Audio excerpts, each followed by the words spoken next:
Blood pooled beneath the operating lights, while outside, a military convoy tore through the blizzard toward Silver Ridge Memorial Hospital.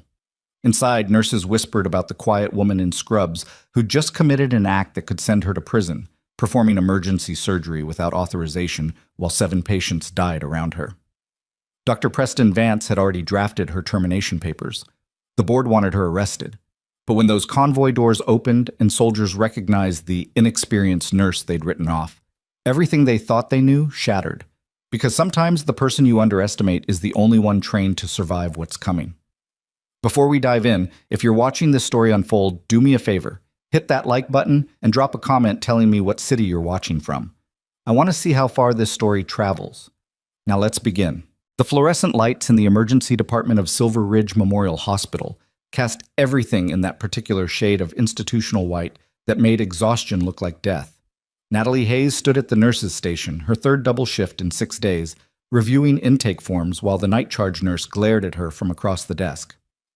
"You filed the trauma bay inventory wrong again," Sandra Ortiz said, not looking up from her computer. Dr. Vance specifically said to code the supplies by procedure type, not alphabetically. Natalie glanced at the form. She'd coded it exactly as instructed last week. The system had changed 3 times in 2 months, each time with a new memo from administration about optimization protocols that somehow made everything slower. "I followed the updated guidelines from Just Fix It," Sandra pushed away from her desk. "And next time, maybe try paying attention during staff meetings instead of staring at the walls like you're lost." 2 other nurses exchanged looks but said nothing.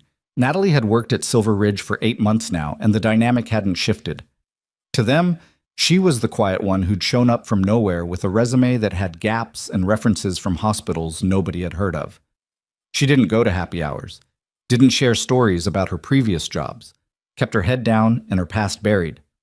That made her either boring or suspicious, and in a place like Silver Ridge Memorial, a mid-sized hospital in Ridgemont Falls, Montana, that mostly handled routine procedures and the occasional highway accident, boring was worse than suspicious.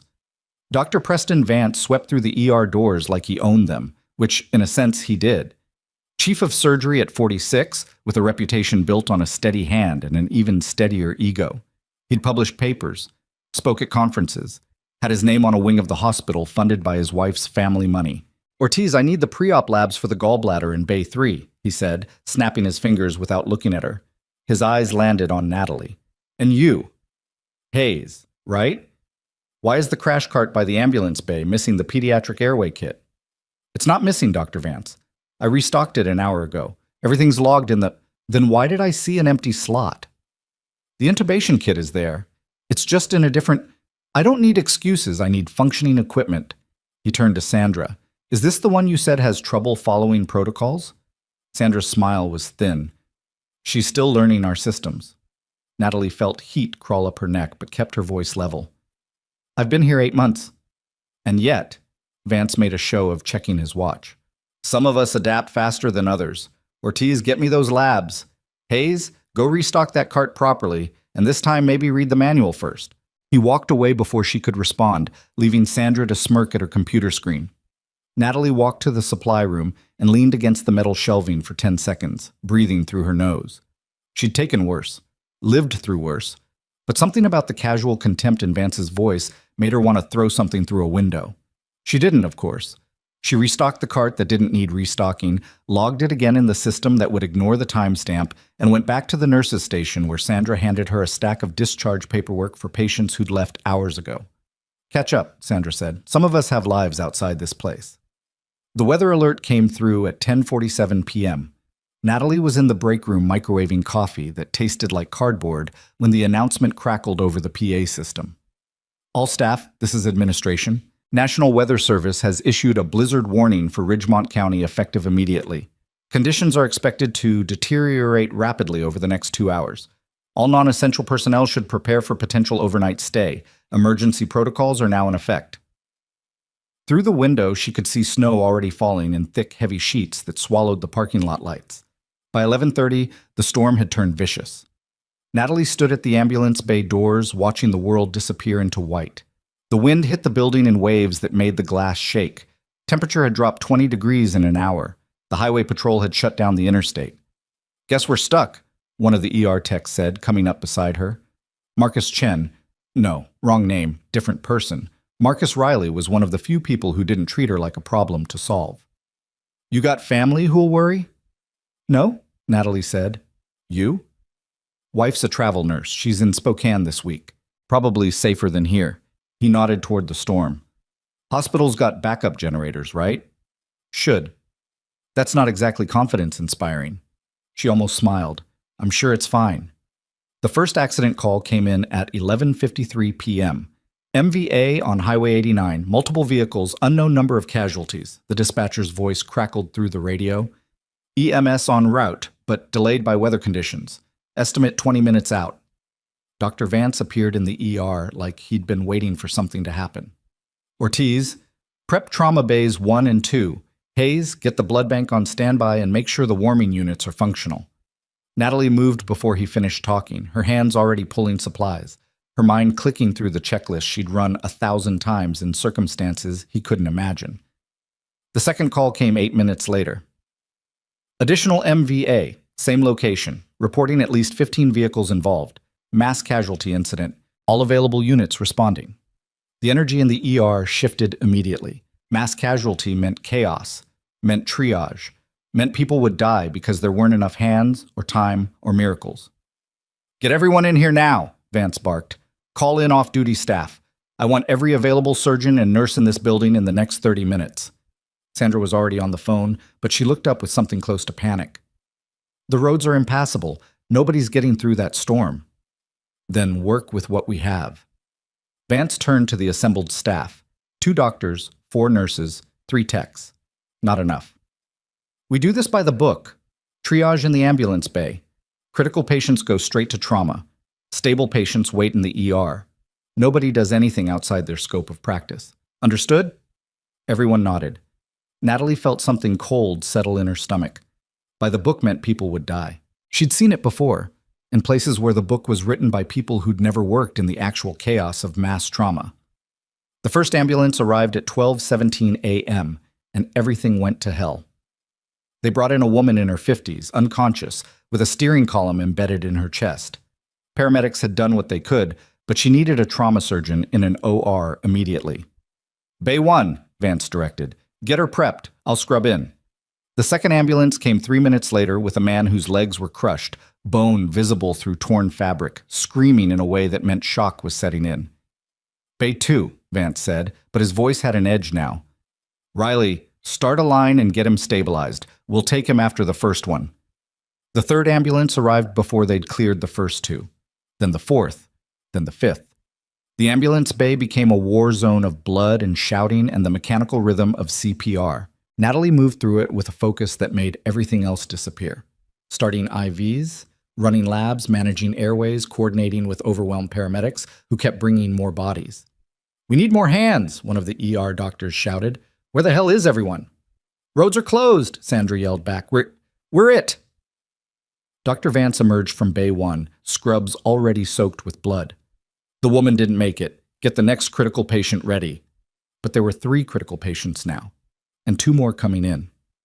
Natalie watched Vance's face cycle through anger and calculation, and something that might have been fear before settling on cold professionalism. We triage harder, he said. Focus on who we can save. Everyone else gets stabilized and we pray the storm clears before they crash. That's not, Natalie started. That's reality, Nurse Hayes. Vance cut her off.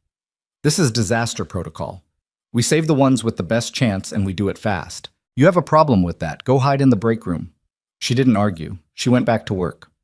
At 1:43 a.m., a paramedic brought in a teenage girl with massive internal bleeding and no pulse. They worked on her for 18 minutes before Vance called it. Time of death, 2:01 a.m.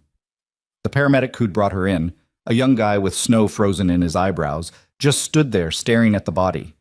She was talking to me in the ambulance. She was asking about her mom. Where's her mom? Natalie asked. DOA at the scene.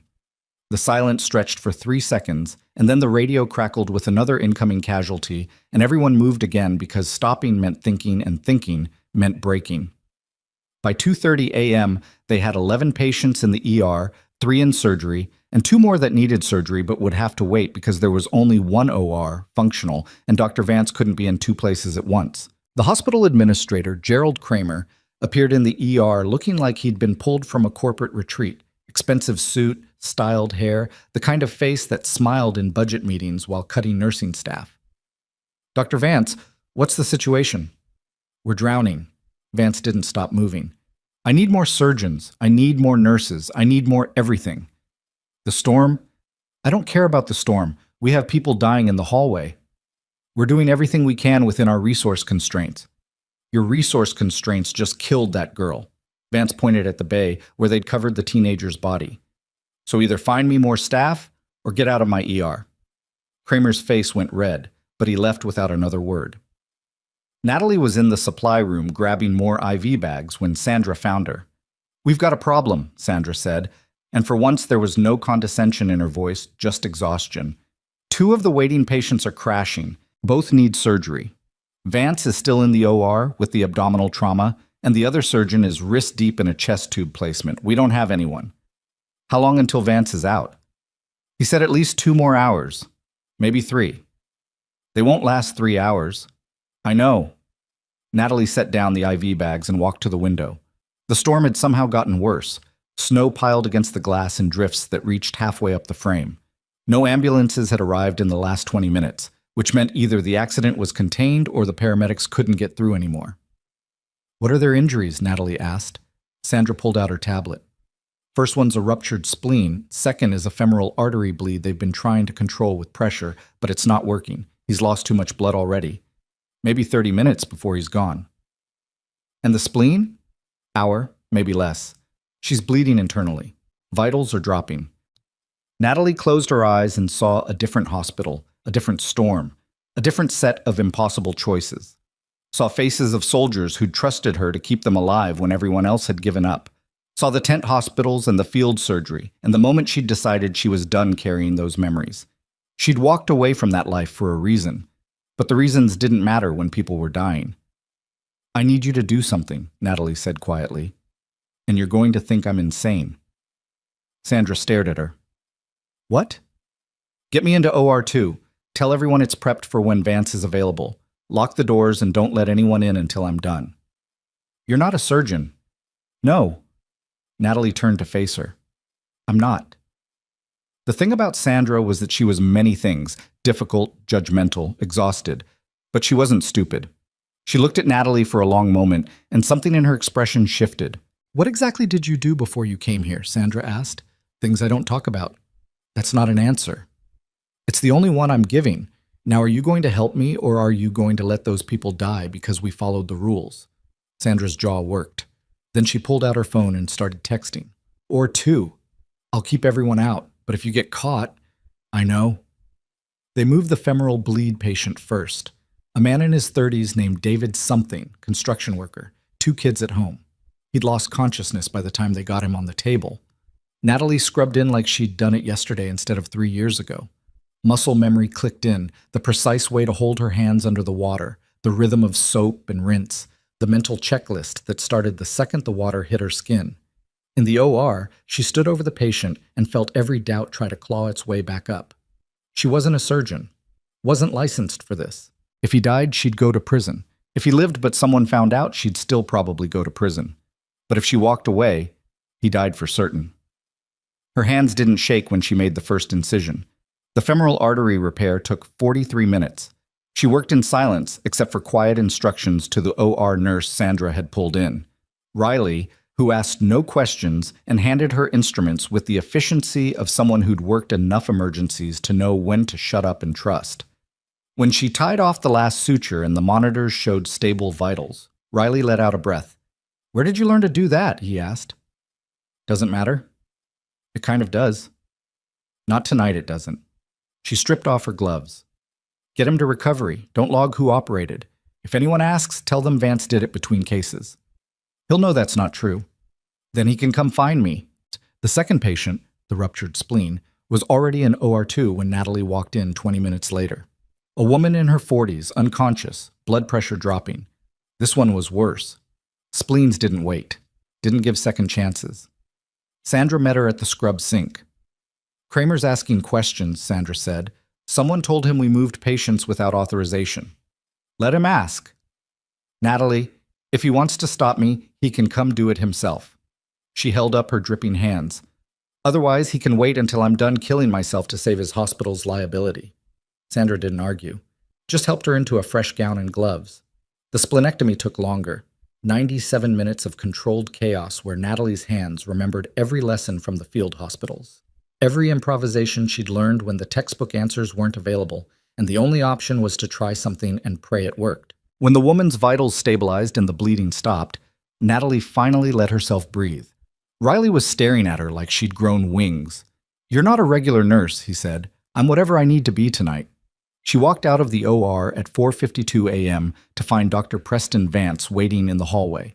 His face was unreadable, scrubs still bloody, eyes bloodshot from hours of surgery. He looked at her for a long moment, and she waited for the explosion. You operated on 2 patients, he said quietly. Yes. Without authorization, without supervision, without legal clearance. Yes. Are they alive? Yes. Vance's jaw tightened. Do you have any idea what you've done? Saved 2 people you couldn't get to in time. You've committed... He stopped, took a breath. We'll deal with this later. Right now I need you back in the ER because we've got 4 more criticals coming in and the other surgeon just collapsed from exhaustion. Natalie blinked. What? You heard me? Get back to work. We'll discuss your career suicide after we're done keeping people alive. He walked away before she could respond. The next 3 hours were a blur of blood and adrenaline and the particular exhaustion that came from running on fumes and willpower. Natalie moved through the ER like a ghost, starting lines, managing airways, doing everything that didn't require her to think about what she'd just done. At 6:15 a.m., the lights flickered. At 6:17 a.m., they flickered again. At 6:18 a.m., every light in Silver Ridge Memorial Hospital went dark. Emergency lighting kicked in immediately, dim red backup bulbs that cast everything in the color of old blood.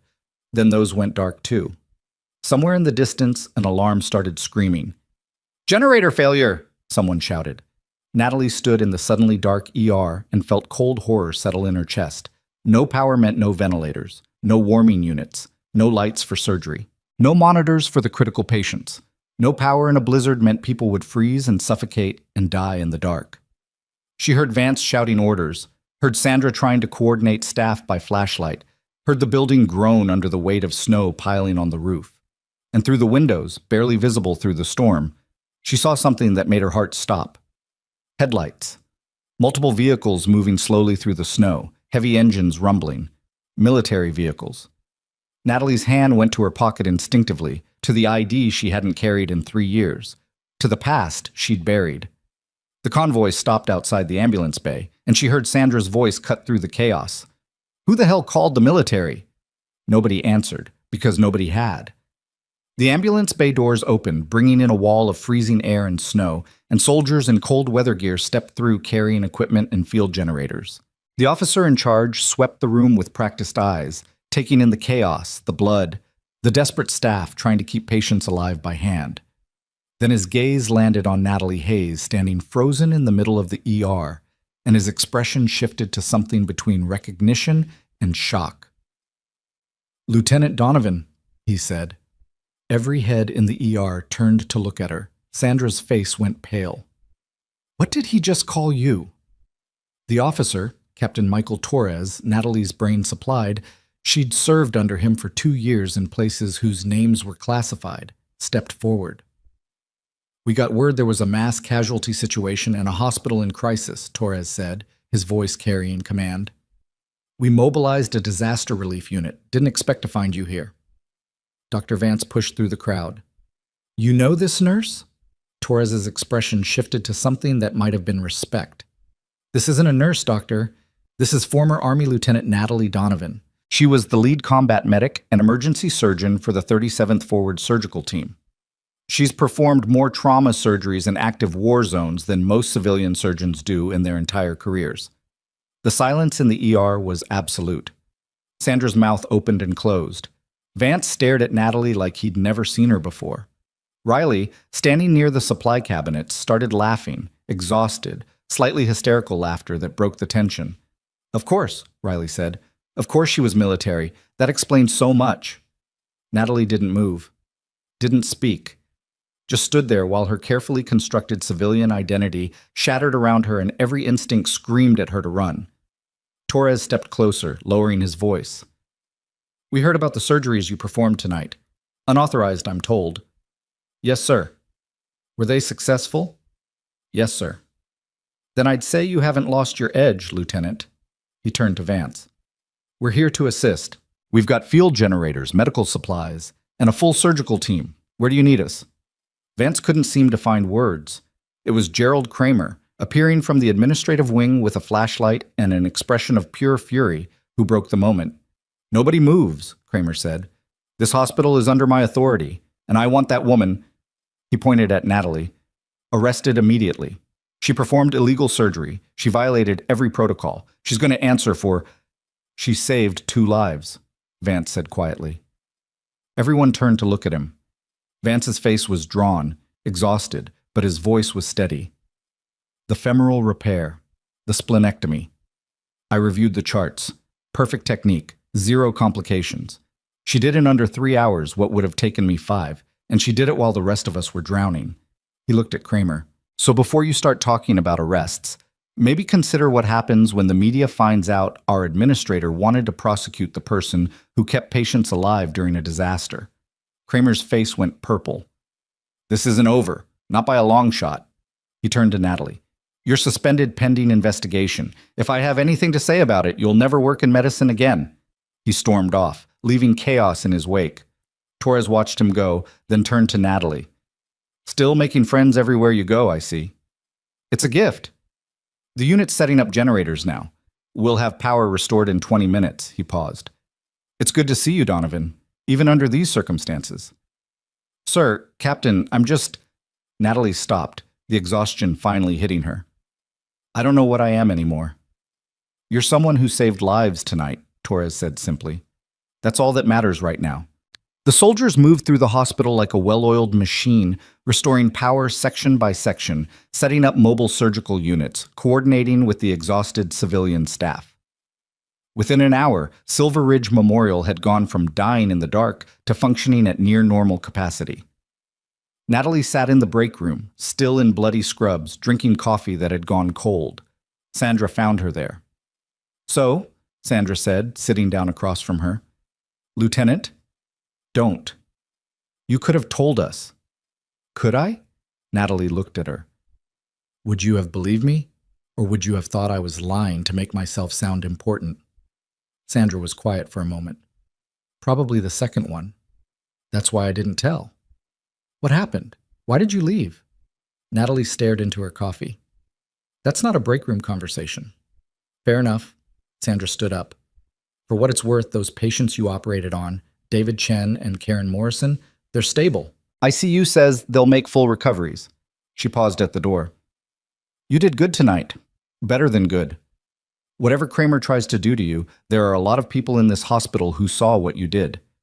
After she left, Natalie sat alone in the dark break room and let herself feel everything she'd been holding back. The fear, the adrenaline crash, the weight of decisions made in seconds that could have ended in disaster. Her hands were shaking now, hours after they'd stayed steady through surgery. She'd come to Silver Ridge to disappear, to be nobody, to leave behind the weight of combat medicine and impossible choices and the nightmares that came with saving some people while losing others. But tonight had proven what she'd known all along. You couldn't outrun who you were. The break room door opened and Riley stuck his head in. Hey, the spleen patient is awake. She's asking for the nurse who stayed with her before surgery. Doesn't remember your name, just says the quiet one. Natalie stood up. I'll go talk to her. Karen Morrison looked small in the ICU bed, pale and weak, but alive. She smiled when Natalie walked in. Hi, Karen said, her voice rough. They told me you saved my life. The surgeons did that. No. The doctor told me what really happened. Said you operated when no one else could. Tears slid down Karen's face. I have 3 kids. They're staying with my sister in Billings. I thought I'd never see them again. Natalie felt something crack open in her chest. You're going to see them again. Thank you. Karen reached out a weak hand and Natalie took it. Whatever happens next, thank you. When Natalie walked out of the ICU, Captain Torres was waiting in the hallway. We need to talk, he said. Privately.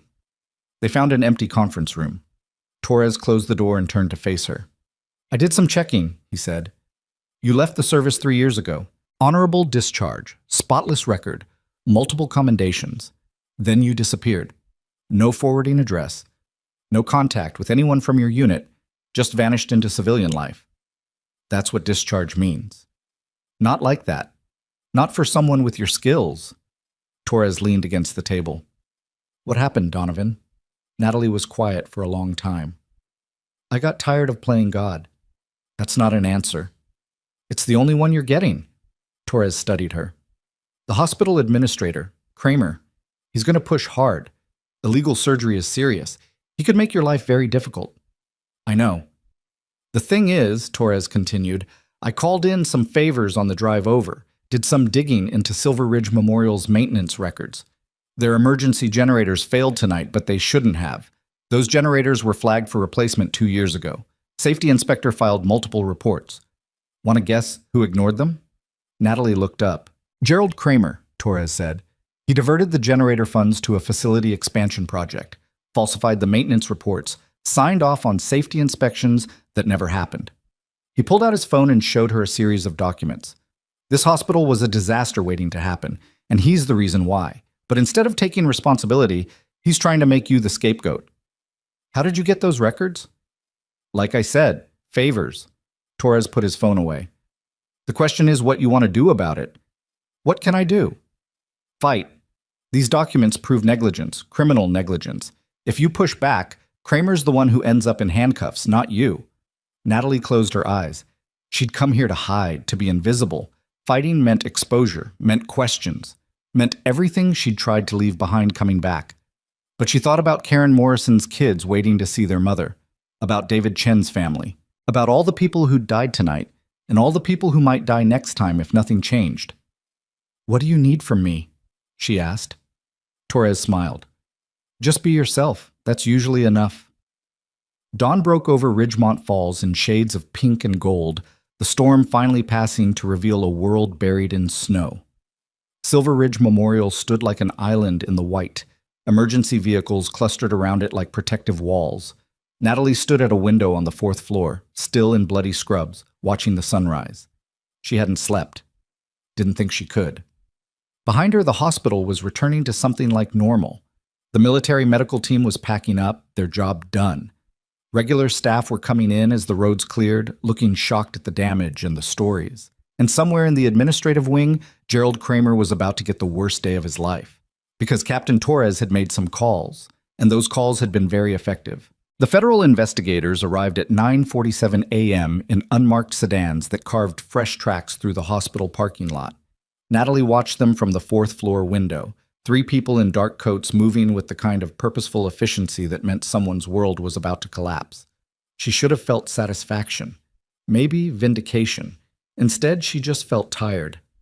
They're here for Kramer, Captain Torres said, appearing beside her. He'd traded his field gear for a standard uniform, but his expression remained unreadable. Federal fraud investigation, criminal negligence, falsification of safety records, the works. How long have they been building the case? About 6 hours. Torres almost smiled. Turns out when you give federal prosecutors evidence of a hospital administrator endangering lives for profit, they move fast, especially when there's a mass casualty event to prove it. Through the glass, Natalie saw Gerald Kramer emerge from the main entrance, flanked by 2 investigators. Even from this distance, his body language screamed outrage, sharp gestures, aggressive posture, the kind of anger that came from someone who'd never been held accountable for anything. He's going to blame everyone but himself, Natalie said quietly. Let him try. Torres checked his phone. The investigators have everything. Bank records showing the diverted funds, emails where Kramer overrode safety recommendations, testimony from the maintenance staff he threatened into silence. He's done. And Dr. Vance? What about him? Natalie turned from the window. He knew I performed those surgeries. He could have stopped me, reported me immediately. Instead, he kept working. Sounds like he made a judgment call. Or he's waiting to see which way the wind blows before deciding whether to throw me under the bus. Torres studied her. You really don't trust anyone, do you? I trust people who've earned it. Fair enough. He gestured toward the hallway. You should get cleaned up. There's going to be press. Questions. The hospital board is convening an emergency meeting in 2 hours to discuss what happens next. What happens next is I get fired. Maybe. Or maybe you become the person who exposed corruption and saved lives during a disaster. Narrative matters, Donovan. Right now, yours is a hell of a lot better than Kramer's. After Torres left, Natalie stood alone in the empty hallway and felt the weight of everything pressing down. She'd come to Silver Ridge Memorial to disappear, to be nobody, and in one night she'd become exactly what she'd tried to escape: visible, scrutinized, exposed. Her phone buzzed. A text from Sandra. Break room, now.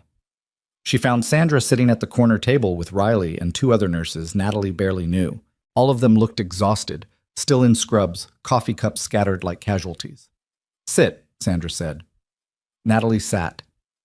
So here's the situation, Sandra continued without preamble. Kramer's being investigated. The board is panicking. Dr. Vance is in with administration right now, and rumor is they're deciding what to do about you. Let me guess. Termination? Some of them want that. Others are scared of the optics, firing the nurse who saved lives while the administrator was stealing money. Sandra leaned forward. But here's what you need to understand. This hospital runs on politics and money. Always has. And right now you're a problem they need to make disappear one way or another. Riley spoke up. There's another rumor, that Vance is actually defending you. Natalie looked at him. Why would he do that? Because he's not stupid, one of the other nurses said. A woman named Beth who worked ICU. He saw what you did last night, saw the technique. He knows you're the real deal. Or he's covering his own ass, Sandra countered. If they crucify you for operating, someone's going to ask where he was and why he didn't stop it. Either way, Riley said, you need to be ready. They're going to come at you hard. Natalie's phone buzzed again. This time, it was an email from hospital administration. Lieutenant Donovan, your presence is required at an emergency board meeting at 12 p.m., 4th floor conference room. Attendance is mandatory. They'd used her military rank. That wasn't an accident. 2 hours, Sandra said, reading over her shoulder. Not much time to prepare. Prepare for what? They've already decided. Then make them justify it. Sandra's voice was sharp. You saved people last night. Make them say to your face why that deserves punishment. Natalie stood at the window of the women's locker room, finally out of the bloody scrubs, wearing the spare clothes she kept in her locker, jeans and a plain sweater that made her look like what she'd pretended to be for 8 months. Normal. Unremarkable. Safe. The door opened and Dr. Preston Vance walked in, then stopped when he saw her. Wrong room, Natalie said. I knocked. Nobody answered. He stayed in the doorway, maintaining distance. We need to talk before the board meeting. I don't think we do. Hayes, Donovan, whatever name you're using. Vance ran a hand through his hair, and for the first time since she'd met him, he looked genuinely uncertain. What you did last night was extraordinary. The femoral repair, the splenectomy. I reviewed every detail. Perfect technique. Better than perfect. You did in 2 hours what should have taken 5, and you did it with equipment you'd never used in an environment you didn't know. Is there a point to this? The point is I was wrong about you. He stepped into the room, let the door close. I dismissed you as inexperienced, incompetent. I made assumptions based on nothing but my own ego, and because of that, I missed what was right in front of me, that you're one of the most skilled trauma surgeons I've ever seen work. Natalie felt something cold settle in her chest. You're going to tell the board I'm qualified? Yes. And then you're going to recommend they terminate me anyway because I violated protocol. Vance was quiet for a moment. The board wants answers. They want accountability. What you did was illegal. There's no way around that. So why are you here? Because I'm going to tell them the truth. Vance met her eyes. That you saved 2 lives I couldn't save. That you operated with skill and precision under impossible conditions. That you did what any good doctor should do when faced with people dying. You found a way to keep them alive. And if they want to punish you for that, they'll have to explain why following rules matters more than saving lives. That's a nice speech. Will it actually change anything? I don't know. He turned toward the door, then stopped. Why didn't you tell anyone about your background? Because people like you would have spent every day trying to prove I wasn't as good as my record said, testing me, challenging me, waiting for me to fail so you could say the military inflated my credentials. Natalie's voice was flat. It was easier to be nobody. And now? Now I don't have a choice. After he left, Natalie sat on the bench and stared at her hands. Surgeons' hands. Hands that had saved lives and ended them, that had worked in field hospitals where the only anesthetic was speed and the only success metric was whether the patient survived long enough to reach real medical care. She'd thought civilian medicine would be different, cleaner, less desperate. She'd been wrong about that too. The board meeting started exactly at noon in a conference room that smelled like old carpet and desperation. 8 board members sat along one side of a massive table, with hospital legal counsel at one end and Gerald Kramer's empty chair at the other. He'd been escorted off premises an hour ago, according to the rumor mill. Natalie sat alone on the opposite side, facing them like a defendant at trial. The board chairman, a thin man named Edmund Cross, who'd made his fortune in medical device sales, didn't waste time on pleasantries. Ms. Donovan, or should I say Lieutenant Donovan, you're here because you performed 2 unauthorized surgical procedures last night. Procedures that violate hospital policy, state medical licensing laws, and potentially federal healthcare regulations. He shuffled papers without looking at her. Before we proceed, do you dispute these facts? No. That seemed to throw him. He'd expected denials, excuses, something he could dismantle. Flat admission left him scrambling. You admit you performed surgery without proper authorization. I do. Without supervision. Correct. Despite knowing it was illegal. I knew it violated hospital policy. I didn't care. Natalie leaned forward. 2 patients were dying. No surgeon was available. I had the skills to save them, so I did. One of the board members, a woman in an expensive suit, spoke up. You understand that's not how medical care works. We have protocols for a reason. Your protocols would have killed them. That's not your determination to make. It was last night. Edmund Cross cleared his throat loudly. The board has reviewed the situation extensively. While we acknowledge the extraordinary circumstances of the blizzard and mass casualty event, we cannot overlook the serious violations you committed. This institution has standards, and those standards exist to protect patients and maintain the integrity of medical care. Did those standards protect the patients last night when your generators failed? Natalie kept her voice level. When people were freezing to death in the dark because Gerald Kramer stole the money that should have kept them running? The room went silent. That's a separate matter under investigation, Cross said stiffly. Is it? Because from where I'm sitting, it looks like you're more worried about punishing someone who saved lives than holding accountable the person whose negligence endangered them in the first place. That's enough. The conference room door opened and Dr. Vance walked in, followed by Captain Torres in full uniform and another man Natalie didn't recognize, older, silver-haired, wearing a suit that probably cost more than her annual salary. My apologies for the interruption, the stranger said, his voice carrying authority. Edmund, I believe you're making a mistake here. Cross's face went pale. Senator Briggs, I didn't know you were in town. I wasn't.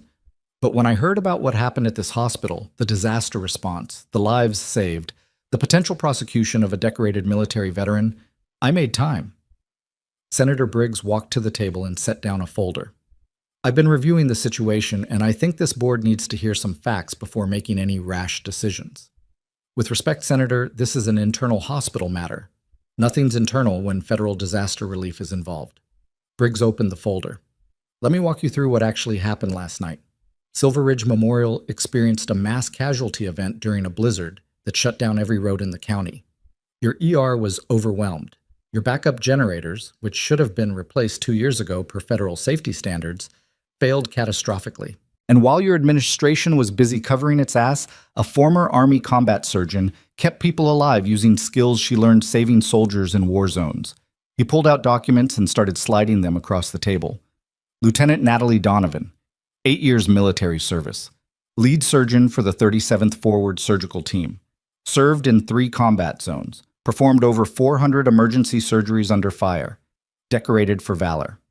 Honorable discharge with commendations from 4 different commanding officers, who all said the same thing, that she was the best trauma surgeon they'd ever seen work.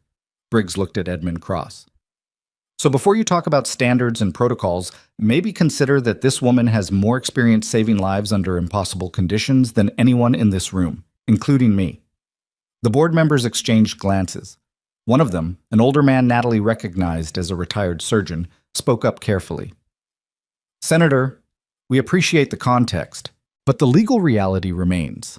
She's not licensed to perform surgery in a civilian hospital. What she did, however well-intentioned, was illegal. Was it?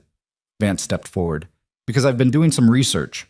Montana state law includes provisions for emergency medical care during disasters. Specifically, qualified medical personnel are granted broad authority to provide care when normal channels are unavailable.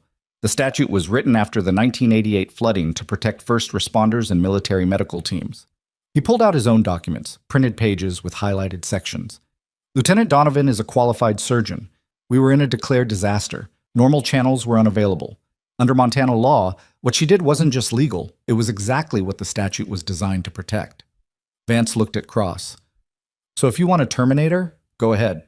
But you'll be firing someone who acted within the bounds of emergency medical law while your administrator was violating federal safety regulations. The silence stretched for 10 seconds. Then Senator Briggs smiled. I should also mention that the federal investigation into Mr. Kramer's activities will likely expand to include any board members who were aware of the generator situation and failed to act. The DOJ is very interested in institutional accountability these days. Several board members shifted uncomfortably. Edmund Cross looked like he'd aged 10 years in the last 5 minutes. This meeting is adjourned pending further review. We'll reconvene tomorrow morning after consulting with legal counsel. Take your time, Briggs said pleasantly, but I'd suggest you think carefully about what message you want to send. The press is already calling her a hero. Firing her would be a very bold statement about your priorities. The board members filed out quickly, leaving Natalie alone with Vance, Torres, and the senator. That was a threat, Natalie said. That was politics, Briggs corrected. Torres called in a favor. I was happy to help. Why? Because I was a combat medic in Vietnam. I know what it takes to work in hell and keep people alive anyway. And I'm tired of watching bureaucrats punish the people who actually do the hard work. He extended his hand. You did good, Lieutenant. Don't let them tell you otherwise. After he left, Natalie looked at Vance. The emergency statute. Did you really find that, or did you make it up? I really found it. Took me 4 hours and 3 calls to the state medical board, but it's legitimate. He paused. I meant what I said before. You're an exceptional surgeon. What you did last night proved that. I'm also a nurse who's been lying about her qualifications for 8 months. You didn't lie. You just didn't volunteer information. Vance picked up his papers. For what it's worth, I'm going to recommend they not only keep you on staff, but create a position that actually uses your skills. We need a trauma surgery coordinator, someone who can train staff, develop protocols, and step in during emergencies. They'll never approve that. They will if the alternative is explaining to federal investigators why they fired someone who exposed corruption. He headed for the door. Get some rest, Donovan. Tomorrow's going to be complicated. Natalie walked out of the conference room to find Sandra waiting in the hallway with Riley and half the ER nursing staff. Well? Sandra demanded. Adjourned. They're reviewing. That's it? For now. Sandra studied her face. You look like you're about to run. I'm thinking about it. Don't. Riley stepped forward. Look, you want the truth? Half the people in this hospital spent the last 8 months treating you like you were incompetent. We were wrong. And yeah, some of us are embarrassed about that. But what you did last night, that wasn't just good medicine. That was someone who gave a damn when it would have been easier to hide. Riley's right, Sandra said. You could have stayed quiet. Let those patients die. Kept your head down. Instead, you risked everything because it was the right thing to do. That matters. One of the other nurses, a younger woman named Amy, spoke up. My brother was military, Marines. He died in Afghanistan because the field hospital got overrun and they couldn't evacuate him in time. When I heard what you did, that you worked in those hospitals, that you saved people under fire, her voice caught. You're a hero. You've always been a hero. We just didn't know it. Natalie felt something crack in her chest. I'm not a hero. I'm just someone who couldn't stand by and watch people die. That's what makes you one, Sandra said quietly. The hospital grapevine worked faster than any official communication. By 2 p.m., everyone knew about the board meeting, the senator's intervention, and Natalie's military background. By 3 p.m., the local news had the story. By 4 p.m., it had gone regional. Natalie watched the coverage from the break room where she'd hidden to avoid the stares and questions.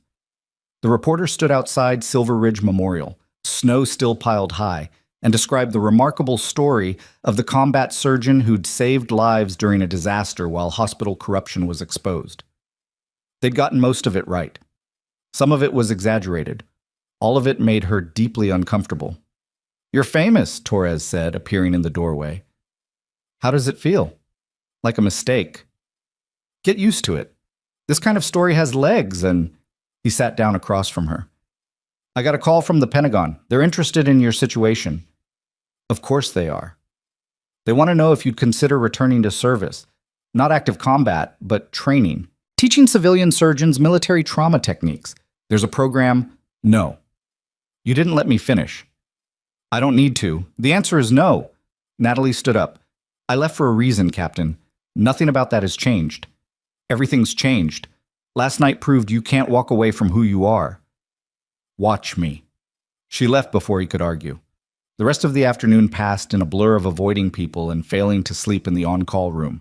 Every time she closed her eyes, she saw the surgery bay, felt the weight of the scalpel, heard the monitors beeping their steady rhythm that meant someone was still alive because of her. She'd forgotten how addictive that feeling was. How dangerous. At 6 p.m., her phone rang. Unknown number. She almost didn't answer. "Ms. Donovan? This is Rachel Kim from the State Medical Licensing Board. I'm calling about your situation at Silver Ridge Memorial." Natalie's stomach dropped. "I see. I want to be clear. We've received multiple complaints about your actions last night. Performing surgery without a license is a serious violation, and normally we'd be initiating disciplinary proceedings immediately." "I understand." However, Kim's voice shifted slightly.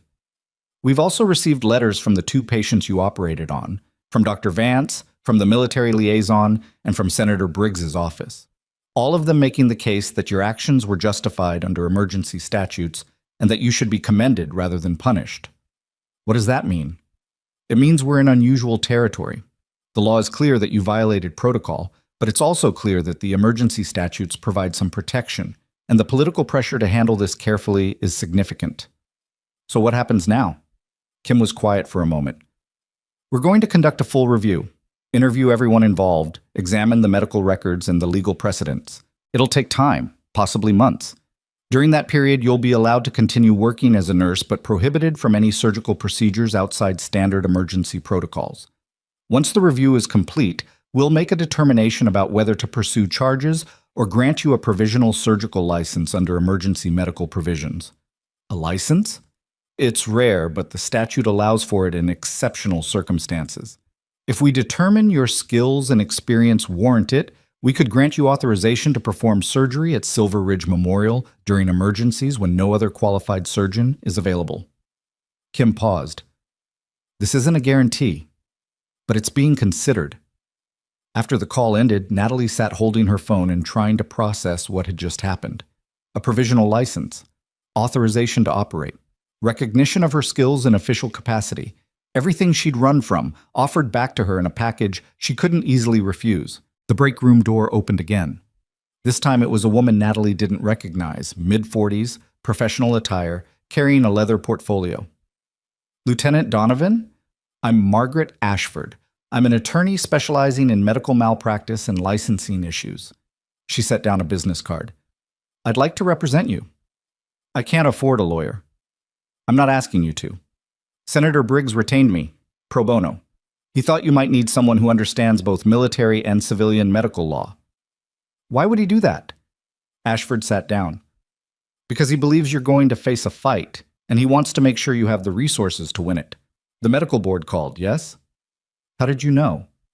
"Because I spoke with them an hour ago and laid out very clearly what would happen if they pursued charges against a decorated veteran who saved lives during a disaster while hospital administrators were committing fraud."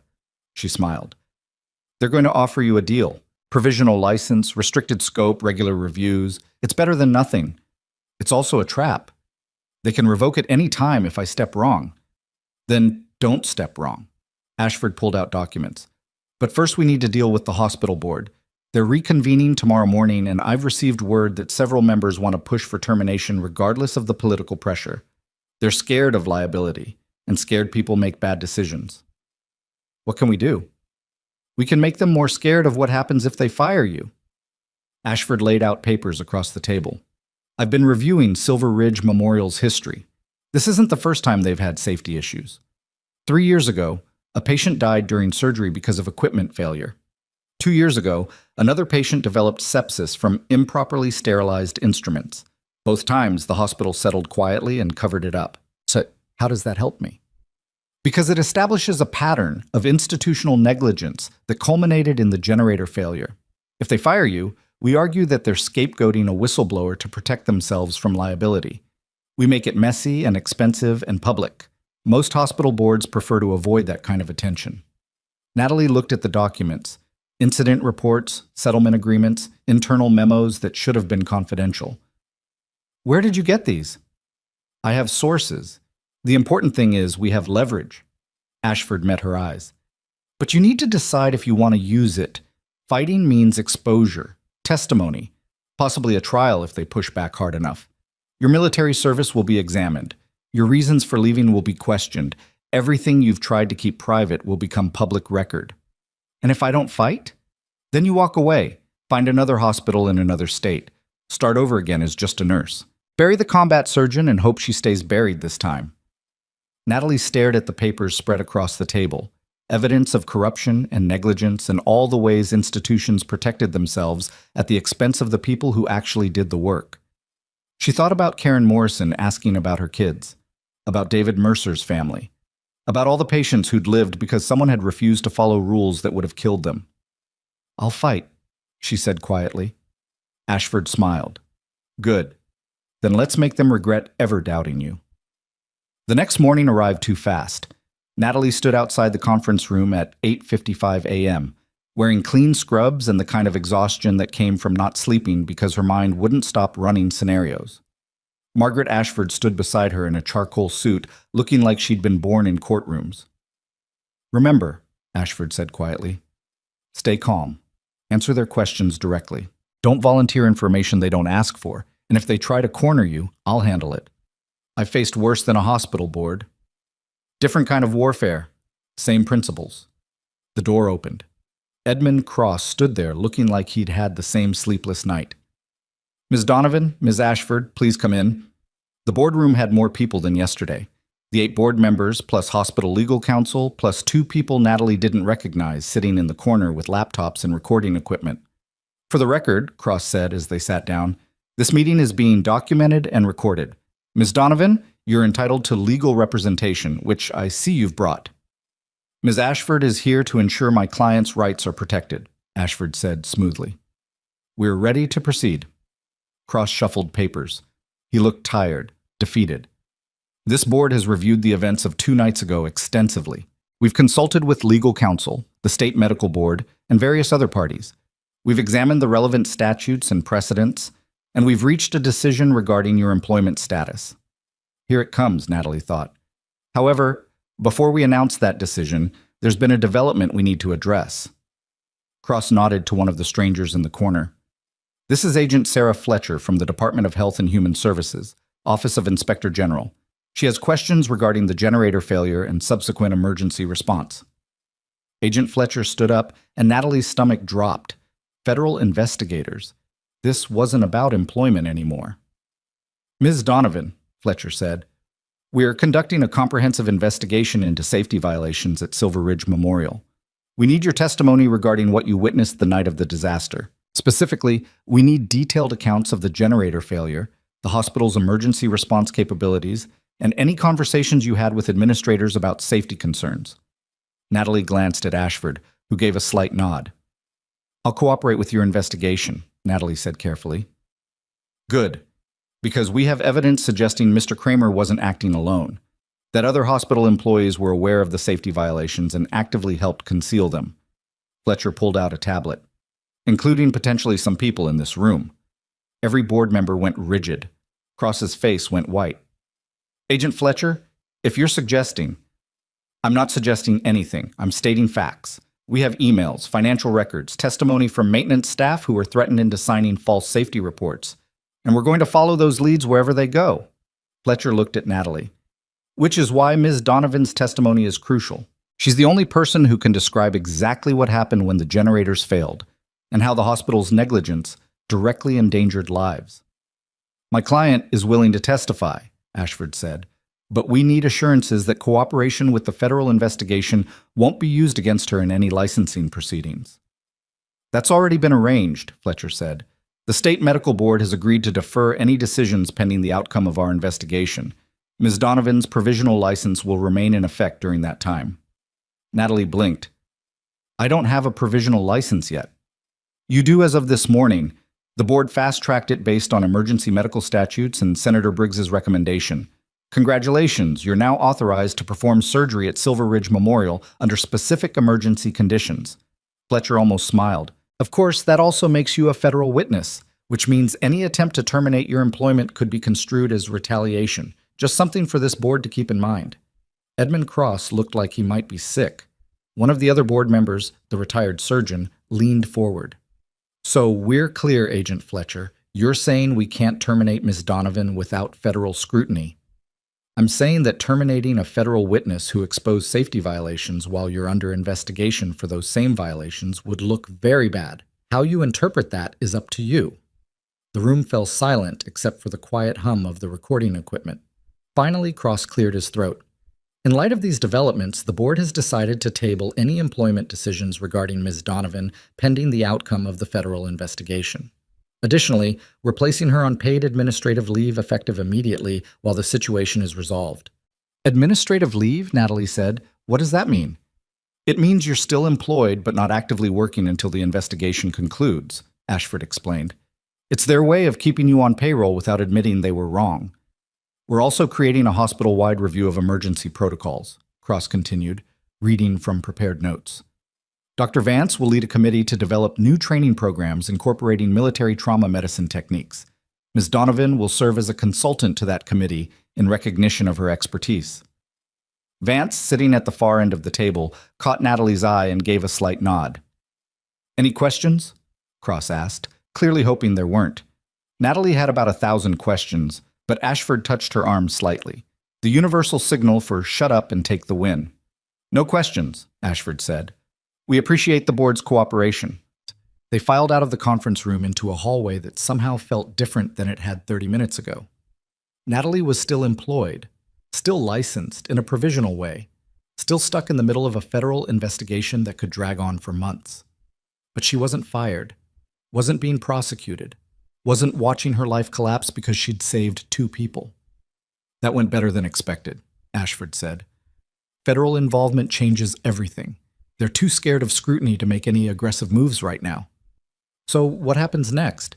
You lay low, give your testimony to the investigators, let them build their case, and hope that when it's all over, you come out looking like the hero instead of the liability. Agent Fletcher caught up to them at the elevators. Ms. Donovan, a word? Ashford started to object, but Fletcher held up a hand. Off the record, no recording. They stepped away from the elevators. Fletcher's expression shifted from federal agent to something more human. I read your military file, Fletcher said quietly. What you did overseas, the lives you saved, the conditions you worked in, that's remarkable. And what you did here 2 nights ago was equally remarkable. But you need to understand something. What's that? The people in that room, the hospital board, the administrators, they don't care about remarkable. They care about liability and public image and keeping their jobs. Right now, you're useful to them because firing you would be politically disastrous. But the moment that changes, the moment you stop being useful, they'll cut you loose without hesitation. I'm aware. Are you? Because I've worked a lot of cases like this. Whistleblowers. People who did the right thing and exposed corruption. And I've seen what happens to them even when they win. They get isolated, blacklisted, run out of their profession by people who smile and shake their hands in public while destroying them behind closed doors. Fletcher met her eyes. So, my advice? Take your provisional license, take your consultant position, and start looking for somewhere else to work. Because Silver Ridge Memorial is never going to forgive you for making them look bad. She walked away before Natalie could respond. Ashford rejoined her. What did she say? That I should run. She's not wrong. But? But running means they win, and I'm really starting to dislike these people. Natalie rode the elevator down to the first floor and walked out into a hospital that felt surreal. Staff members stared at her as she passed. Some nodded respectfully, others looked away. The whispers followed her like shadows. She found Sandra in the ER break room, reviewing charts with an expression of intense concentration that broke when she saw Natalie. Well, I still have a job, technically. Administrative leave? How did you know? Because that's what they always do when they can't fire someone but don't want them around. Sandra set down her charts. For what it's worth, half the nurses on this floor are ready to walk out if they terminate you. The other half might actually riot.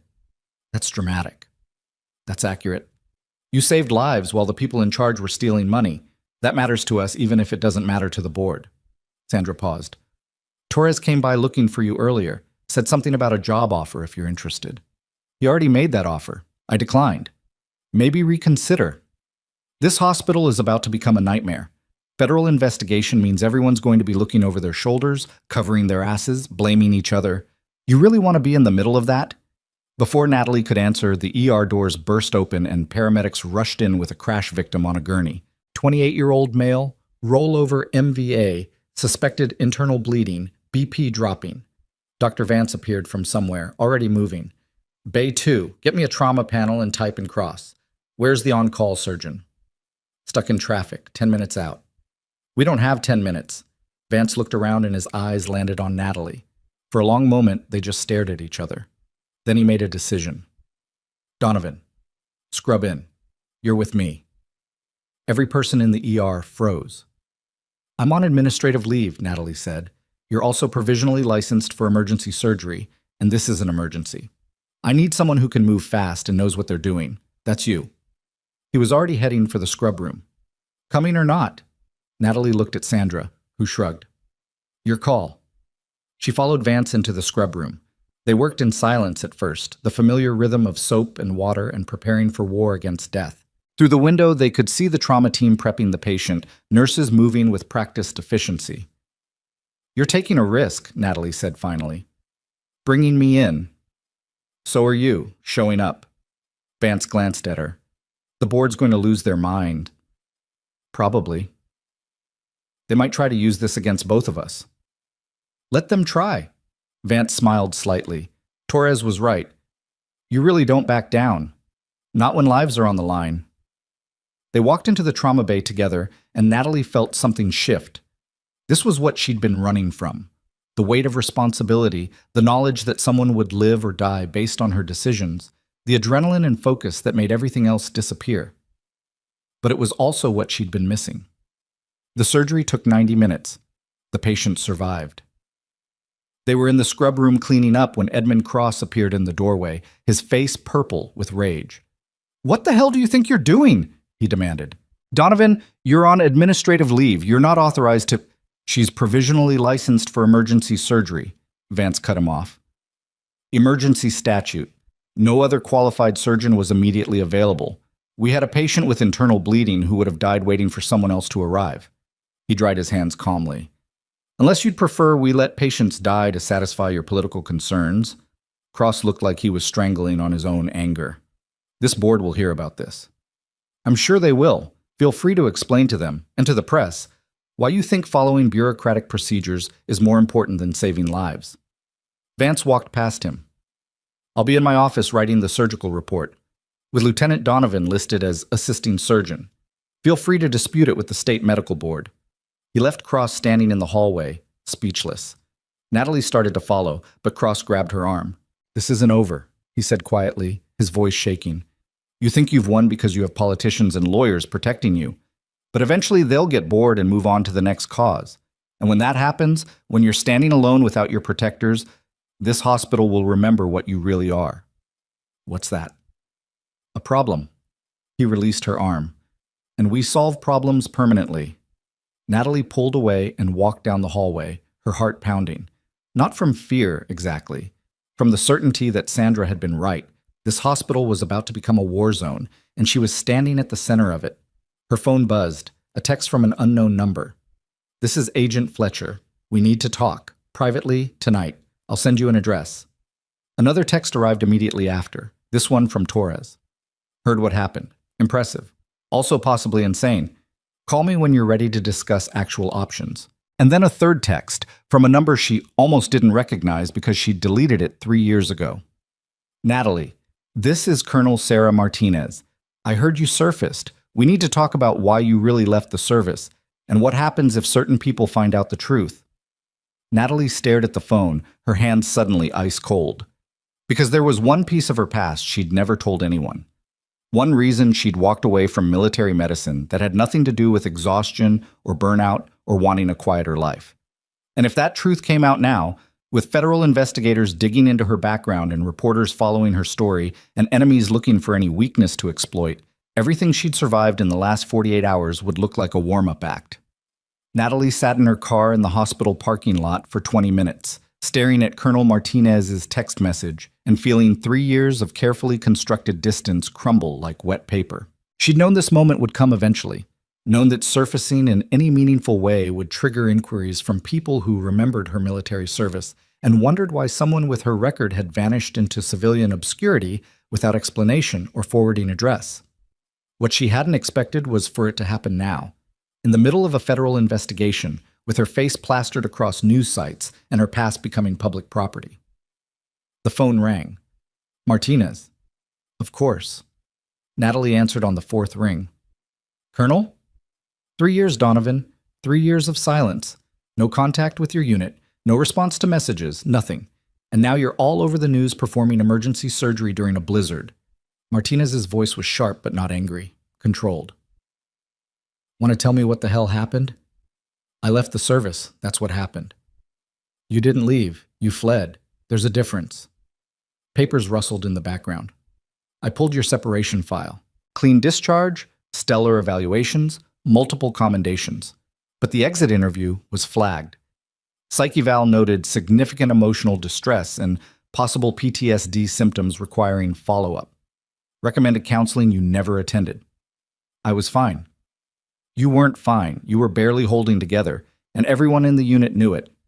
But you wouldn't talk to anyone, wouldn't accept help, just processed your discharge paperwork and disappeared before anyone could stop you.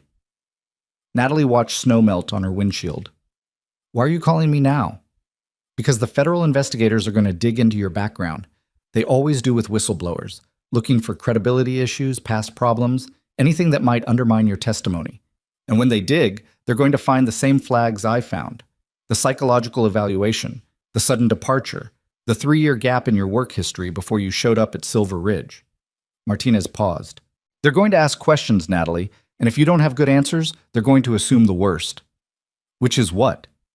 That you left military service because of mental health issues, that your judgment is compromised, that maybe you're not the heroic whistleblower the media is celebrating, but someone with psychiatric problems who made reckless decisions during an emergency. The words hit like a physical blow. Because Martinez was right. That's exactly how it would look to investigators trained to find weakness and exploit it. So what do you want from me? Natalie asked. The truth. What really happened that made you leave?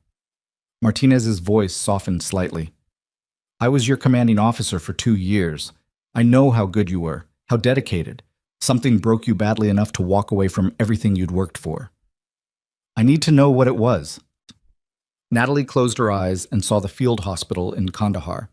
The smell of blood and diesel fuel, the faces of soldiers she couldn't save, no matter how fast she worked or how many procedures she performed perfectly. Saw the 19-year-old private who'd bled out on her table while she'd tried desperately to repair damage that was simply too extensive, too catastrophic, too much for any surgeon to fix. Saw the moment she'd realized she'd been doing this for 6 years, and it hadn't gotten easier, hadn't gotten better. Had only worn her down until she couldn't remember what it felt like to sleep through the night without nightmares. I got tired, she said finally. That's all. That's not all. But if that's the story you're sticking with, fine. Just be ready to defend it when the investigators come asking. Martinez exhaled slowly. For what it's worth, what you did at that hospital, the surgery, exposing the corruption, that took guts. The kind of guts I always knew you had. I just wish you'd trusted your unit enough to let us help you before it got so bad you had to run. I wasn't running from the unit. I was running from myself. Then maybe it's time to stop running. After Martinez hung up, Natalie sat in the cold car and tried to figure out what the hell she was supposed to do next. The federal investigation was going to tear into her background.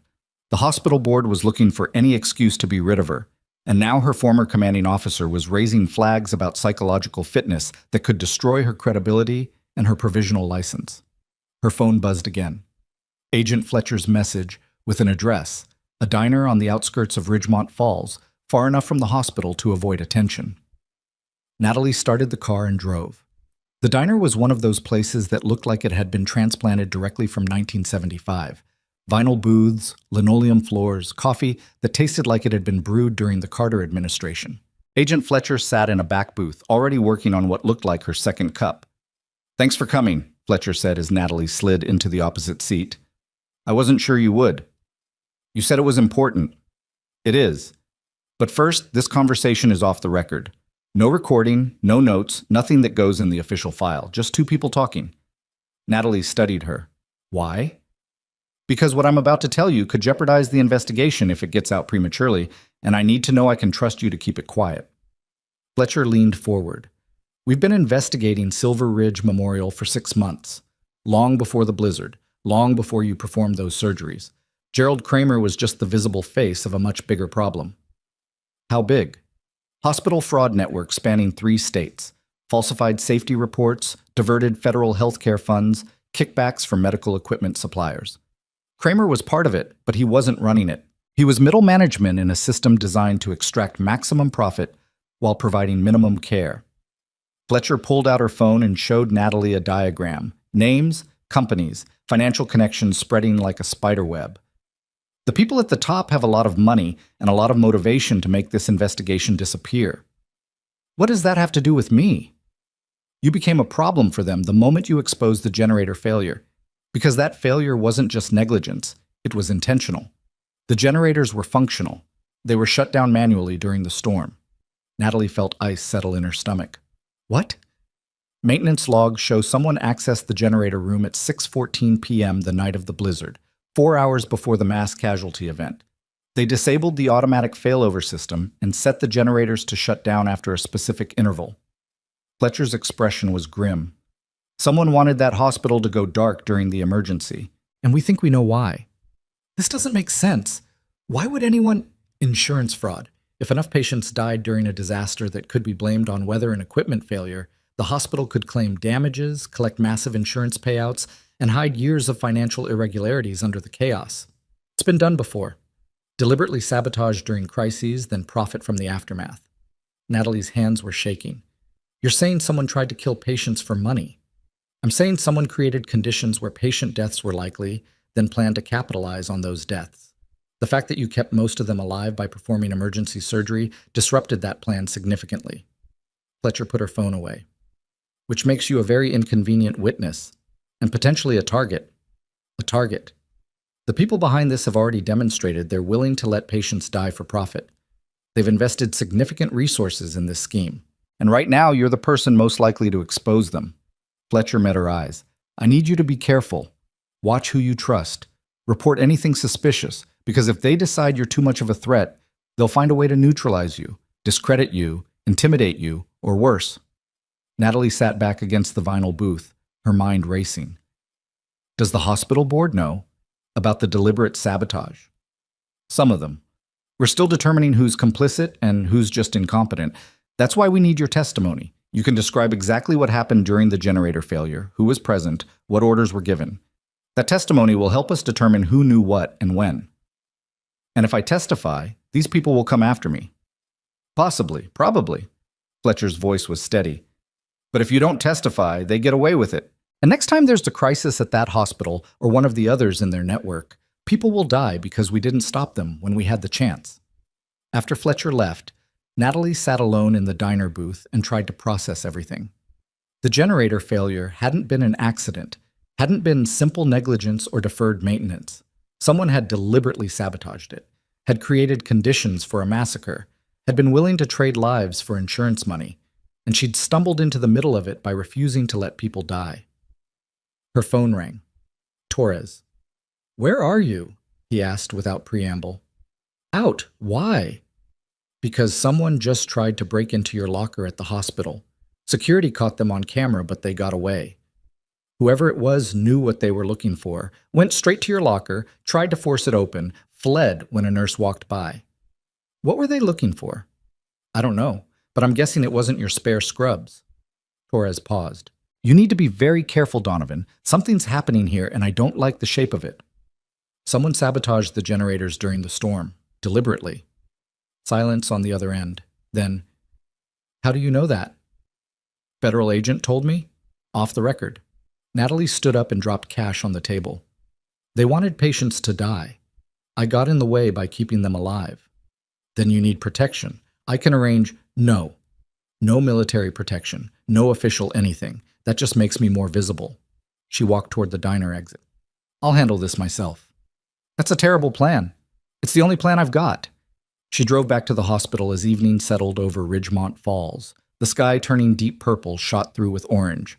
The parking lot was half empty. Shift change. The liminal space between day and night staff where chaos lived. Natalie parked near the employee entrance and sat watching the building. Lights flickering in windows, people moving through halls. The ordinary rhythm of a hospital that looked normal on the surface while corruption rotted it from inside. Someone had tried to break into her locker. Looking for what? Evidence she might have collected? Personal information they could use against her? Something she didn't even know was important? She needed to get inside, check what was there, figure out what they'd been after. But first she needed to know who she could trust. The answer, she realized with cold certainty, was almost nobody. Natalie entered through the employee entrance and took the stairs instead of the elevator, moving quietly through fluorescent-lit stairwells that smelled like industrial cleaner and old concrete. The locker room was on the second floor, past the administrative offices, and through a maze of hallways designed by someone who'd never actually had to navigate them during an emergency. She found Sandra in the nurse's locker room, sitting on a bench and staring at her phone with an expression of exhausted disbelief. You need to see this, Sandra said, holding up the phone. The screen showed a news article, local hospital nurse under investigation for unauthorized surgery. The byline was from a reporter Natalie didn't recognize, but the content was detailed and damning. Anonymous sources claiming she'd performed surgery despite being explicitly ordered not to. Questions about her mental fitness. Suggestions that her military service had left her psychologically compromised and potentially dangerous. Where did this come from? Natalie asked. Posted 2 hours ago. Already has 50,000 shares. Sandra lowered the phone. Someone's trying to destroy you. And they're doing it publicly. Natalie walked to her locker and examined the lock.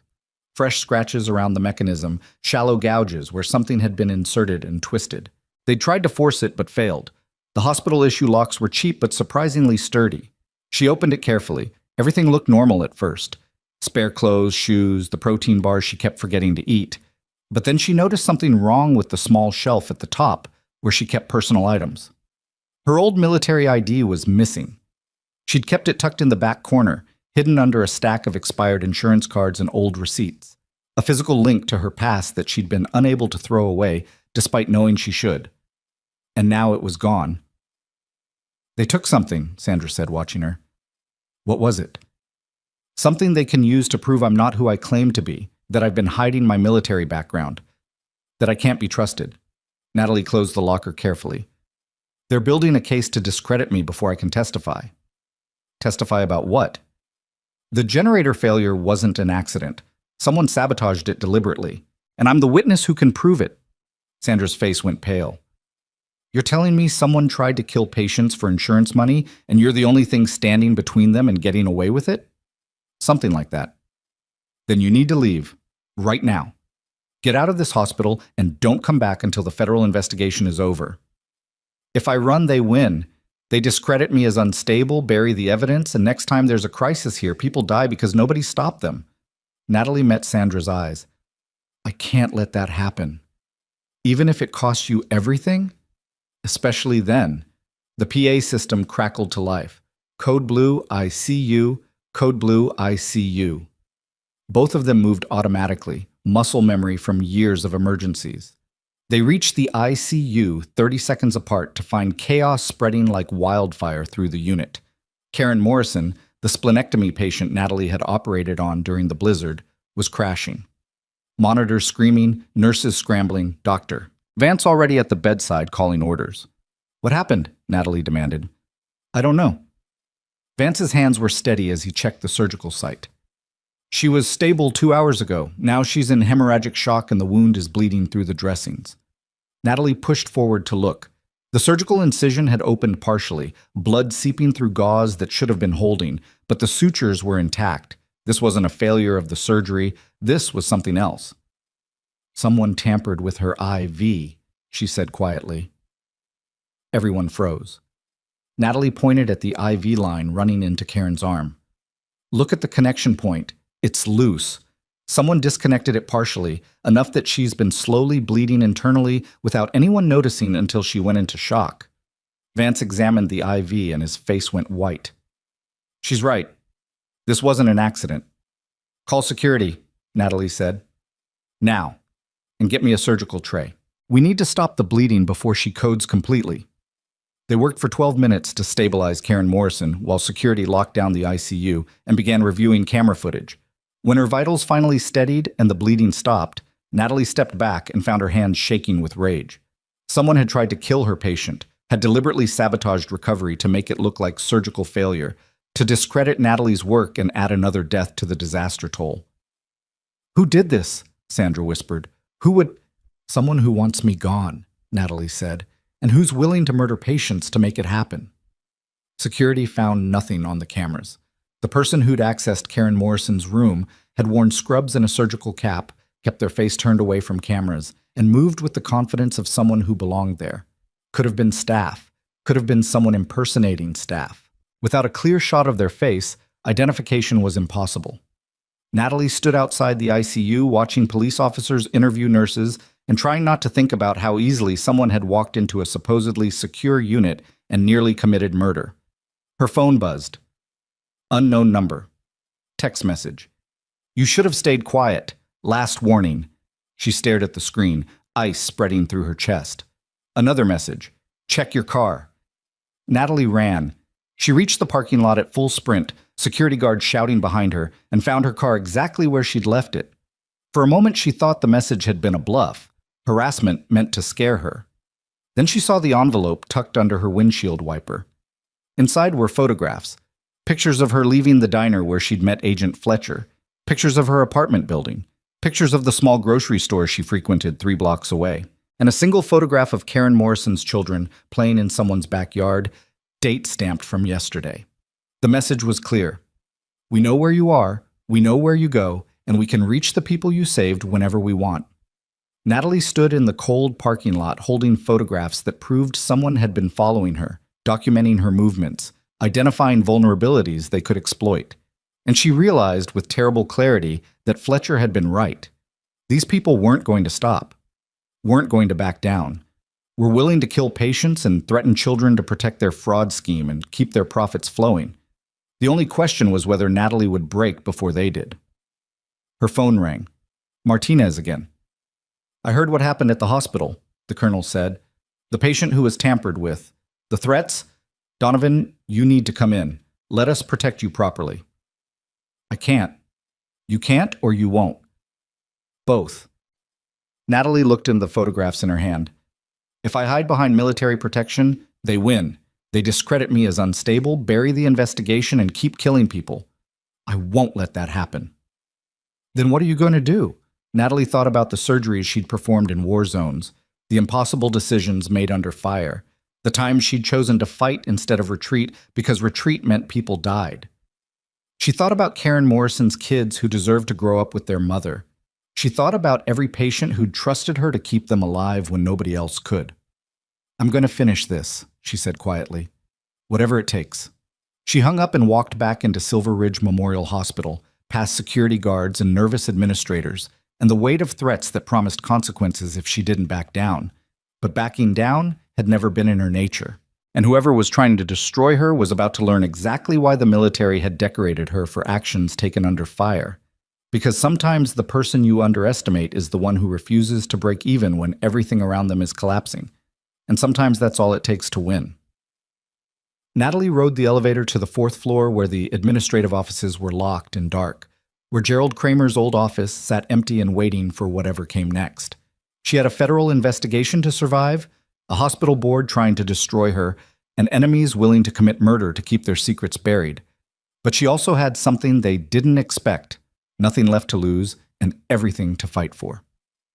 The elevator doors opened. Edmund Cross stood in the hallway waiting for her, and his expression promised nothing good. "We need to talk," he said. "Right now. About what happens if you don't withdraw your testimony and disappear quietly." Behind him, 2 security guards appeared, and Natalie realized this wasn't a conversation.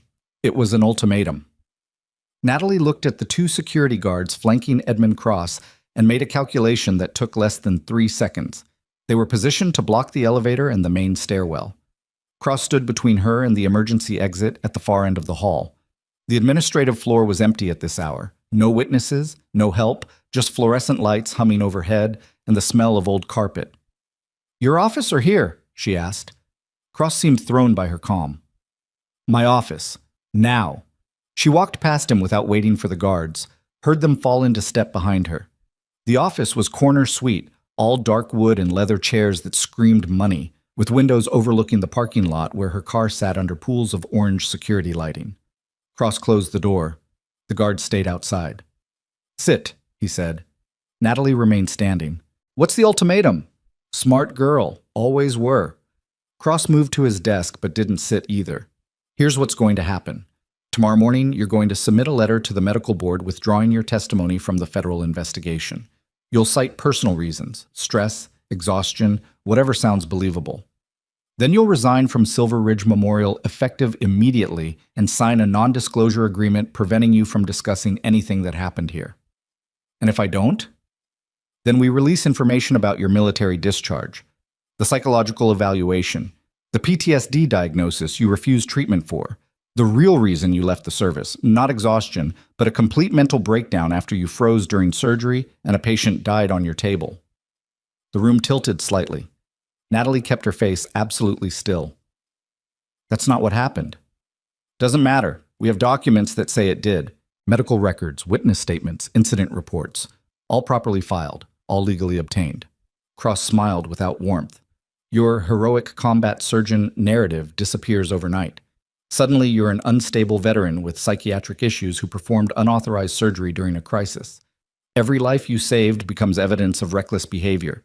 Your provisional license vanishes, your credibility evaporates, and the federal investigation loses its star witness. Those documents are fake. Prove it. Take years in court, cost hundreds of thousands in legal fees, and meanwhile your face is everywhere as the mentally ill nurse who lied about her qualifications." He leaned against the desk. "Or you walk away quietly right now with a severance package and confidential settlement that lets you start over somewhere else under whatever identity you want. Clean break, no scandal, no destroyed reputation." Natalie's hands were steady at her sides, but her mind was racing. They'd manufactured evidence to destroy her. Had it ready before she'd even entered the building tonight. This wasn't improvisation. This was a plan executed by people with resources and experience making problems disappear. "Who's behind this?" she asked. "You're not smart enough to coordinate something this thorough." Cross's smile tightened. "Doesn't matter who. What matters is whether you're smart enough to take the deal. I need time to think. You have until morning, 7 a.m. My office. Come with the letter or don't come at all."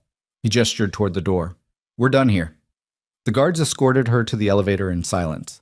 Natalie rode down alone, her reflection staring back from the polished metal doors, exhausted, older than 31, wearing the face of someone who'd seen this playbook before in war zones, where contractors and officers made deals that sacrificed people for profit. She walked out through the main entrance instead of the employee door, past the front desk where a night clerk glanced up briefly before returning to his computer. Outside, the air was cold enough to burn her lungs. Snow had started falling again, light flakes drifting through parking lot lights like ash. Her phone buzzed before she reached her car. Agent Fletcher. "Where are you?" Fletcher asked. "Leaving the hospital. Why?" "Because someone just leaked your military psychiatric evaluation to 3 major news outlets. It's going to hit in about 6 hours unless we can stop it." Fletcher's voice was tight with controlled anger. "Did you withdraw your testimony?" "They just tried to force me to." "Who's they?" "Cross, maybe others." Natalie unlocked her car and sat in the driver's seat without starting the engine. "The evaluation they leaked, is it real?" "Parts of it, but it's been edited. Key context removed, sessions cherry-picked, diagnoses exaggerated. It makes you look unstable when the actual file shows normal post-deployment stress that was being successfully managed. Fletcher paused. Someone with access to sealed military medical records did this. That's a serious federal crime. Can you trace who? We're trying, but whoever did it used sophisticated methods to cover their tracks. This wasn't some hospital administrator with a scanner. This was professional data theft by people who know how to access classified systems. Natalie watched snow accumulate on her windshield. How bad is it? The leaked version? Bad enough that every news outlet will run with it. Mental breakdown during combat surgery, PTSD diagnosis, refusal of treatment. It paints you as someone who shouldn't be allowed near patients. Fletcher's voice softened slightly. I'm sorry. We should have protected you better. You couldn't have stopped this. They planned it too carefully. Natalie started the car and turned the heat on. What happens to the investigation if I'm discredited? We lose our most credible witness. Karen Morrison and the other patients you saved can testify about the generator failure, but they can't speak to the pattern of fraud or connect it to the broader network. Without your testimony establishing systematic negligence, we might get Kramer and a few mid-level administrators, but the people at the top walk away clean. So they win. Unless we find another way to prove the case. But that takes time we don't have. The statute of limitations on some of the older fraud charges expires in 4 months. If we don't move soon, half our case evaporates. After Fletcher hung up, Natalie sat in the running car and watched her breath fog the air. She had 6 hours before the news broke, and her reputation shattered. 6 hours to decide between signing away her testimony to preserve some version of her dignity, or fighting back and watching them destroy her publicly. Neither option was good. Both would cost her. She drove home on autopilot, through streets that had been plowed but remained treacherous, past closed businesses and dark houses where people slept peacefully unaware that their local hospital was rotting from corruption. Her apartment was a second-floor walk-up in a building that had been nice 30 years ago and was now just tired. She'd chosen it because it was cheap and anonymous, the kind of place where neighbors didn't ask questions and the landlord took cash. She found Captain Torres sitting on the stairs outside her door. "How long have you been here?" she asked. "Hour, maybe 2. He stood up, snow-dusting his jacket. "Heard what happened? The threats, the leaked evaluation, all of it. Martinez called me. And you came why?" "Because I served with you. Because I know what that eval really said versus what they're claiming. And because I'm tired of watching good people get crucified for doing the right thing." Torres followed her inside when she unlocked the door. "You're not going to take their deal." It wasn't a question. "No," Natalie said, dropping her keys on the counter. "I'm not." "Good, because I brought reinforcements." A laptop sat open on her kitchen table showing a video call. Colonel Martinez's face filled the screen, and beside her was someone Natalie hadn't seen in 3 years, Major David Sterling, the unit's legal officer who'd helped her navigate her discharge paperwork. "Lieutenant," Martinez said, "we have a problem." "I'm aware." "No, I mean, we have a different problem. The evaluation they leaked, that wasn't accessed through normal channels. Someone hacked the VA medical database directly, and when they did, they triggered security protocols we'd put in place specifically to catch this kind of breach." Sterling leaned into frame. "We have logs showing exactly who accessed your file, when, and what they took. And it traces back to a private security contractor called Sentinel Risk Management." Natalie felt something click into place. "Who hired them?" "That's where it gets interesting," Sterling said. "Sentinel's client list is confidential, but we've been investigating them for separate issues: illegal surveillance, corporate espionage, witness intimidation, and guess who else has been using their services? The same medical equipment suppliers connected to the hospital fraud ring your federal investigation is targeting." Martinez took over. "These people aren't just hospital administrators. They're part of a corporate network that's been systematically defrauding federal healthcare programs for years. Sentinel does their dirty work, stealing evidence, intimidating witnesses, making problems disappear. And right now, you're their biggest problem." "So what do we do?" Natalie asked. "We prove it." Sterling pulled up documents on the screen. "I've been coordinating with Agent Fletcher. We're building a case that shows the leaked evaluation is falsified evidence created through illegal access of military medical records. When that hits, it doesn't just exonerate you. It proves these people are willing to commit federal crimes to stop the investigation. That changes everything." "How long until you can prove it?" 48 hours if we move fast. Maybe less if we get lucky. Martinez's expression was serious. But you need to survive the next 2 days while they're trying to destroy you. Can you do that? Natalie thought about Edmund Cross's ultimatum, about Karen Morrison's children, about 7 patients who'd lived because she'd refused to follow rules that would have killed them. Yes, she said. I can do that. The news broke at 4:37 a.m. while Natalie was sitting at her kitchen table drinking coffee and watching dawn creep across the horizon. Her phone started buzzing with calls from reporters she ignored, followed by text messages from people she barely knew offering either support or condemnation. By 6 a.m., it had gone national. Combat surgeon or unstable veteran? Headlines asked, alongside photos of her looking exhausted after the blizzard surgery. The leaked evaluation was quoted selectively, presented as proof she was mentally unfit to practice medicine. Some outlets defended her. Most didn't. The narrative was too good. Heroic veteran revealed as troubled fraud made better copy than complicated truth about institutional corruption. Sandra called at 6:15. Don't come to the hospital today, it's a circus. Reporters everywhere, staff arguing about whether you're a hero or a liability, administration in full damage control mode. I have to be there at 7. I'm supposed to give Cross my answer. Don't. Let him wait. Let them all wait while Sterling builds your defense. Sandra's voice was firm. You show up now and they'll have cameras ready to catch you looking guilty. That becomes tomorrow's headline. Stay away until you can prove they're lying. Natalie knew she was right, but hated it anyway. Hiding felt like retreat, like letting them win. At 6:45, her apartment buzzer rang. She checked the camera feed and saw Dr. Vance standing in the cold, looking uncomfortable. She buzzed him up. You shouldn't be here, she said when he reached her door. The press will crucify you for supporting me. Let them try. Vance stepped inside, snow melting from his coat. I reviewed your actual military file, the complete one, not the doctored version they leaked. Sterling sent it to me this morning, along with the breach analysis. Why? Because I'm testifying at the medical board hearing, and I need to understand exactly what I'm defending. He pulled out his phone and showed her documents. Your evaluation showed normal combat stress responses, temporary hypervigilance, some nightmares. Nothing that interfered with your surgical performance or judgment. The psychiatrist's conclusion was that you were fit for continued service and recommended routine follow-up, not mandatory treatment. They changed the diagnosis. They changed everything. Made normal stress look like catastrophic breakdown, turned recommended counseling into refused treatment, fabricated an incident where you allegedly froze during surgery, an incident that doesn't exist in any official report because it never happened. Vance looked at her directly. I've been a surgeon for 23 years. I know what real mental instability looks like in an OR. And what you did during that blizzard, the precision, the judgment, the flawless execution under impossible pressure, that wasn't someone having a breakdown. That was someone at the peak of their abilities. Tell that to the medical board. I plan to. But first you need to survive Cross's deadline. He checked his watch. It's almost 7. He'll be in his office expecting you to show up with a resignation letter. When you don't, he's going to escalate. Probably call hospital security, maybe even local police. Claim you're a threat to patients based on the leaked evaluation. Let him try. He will.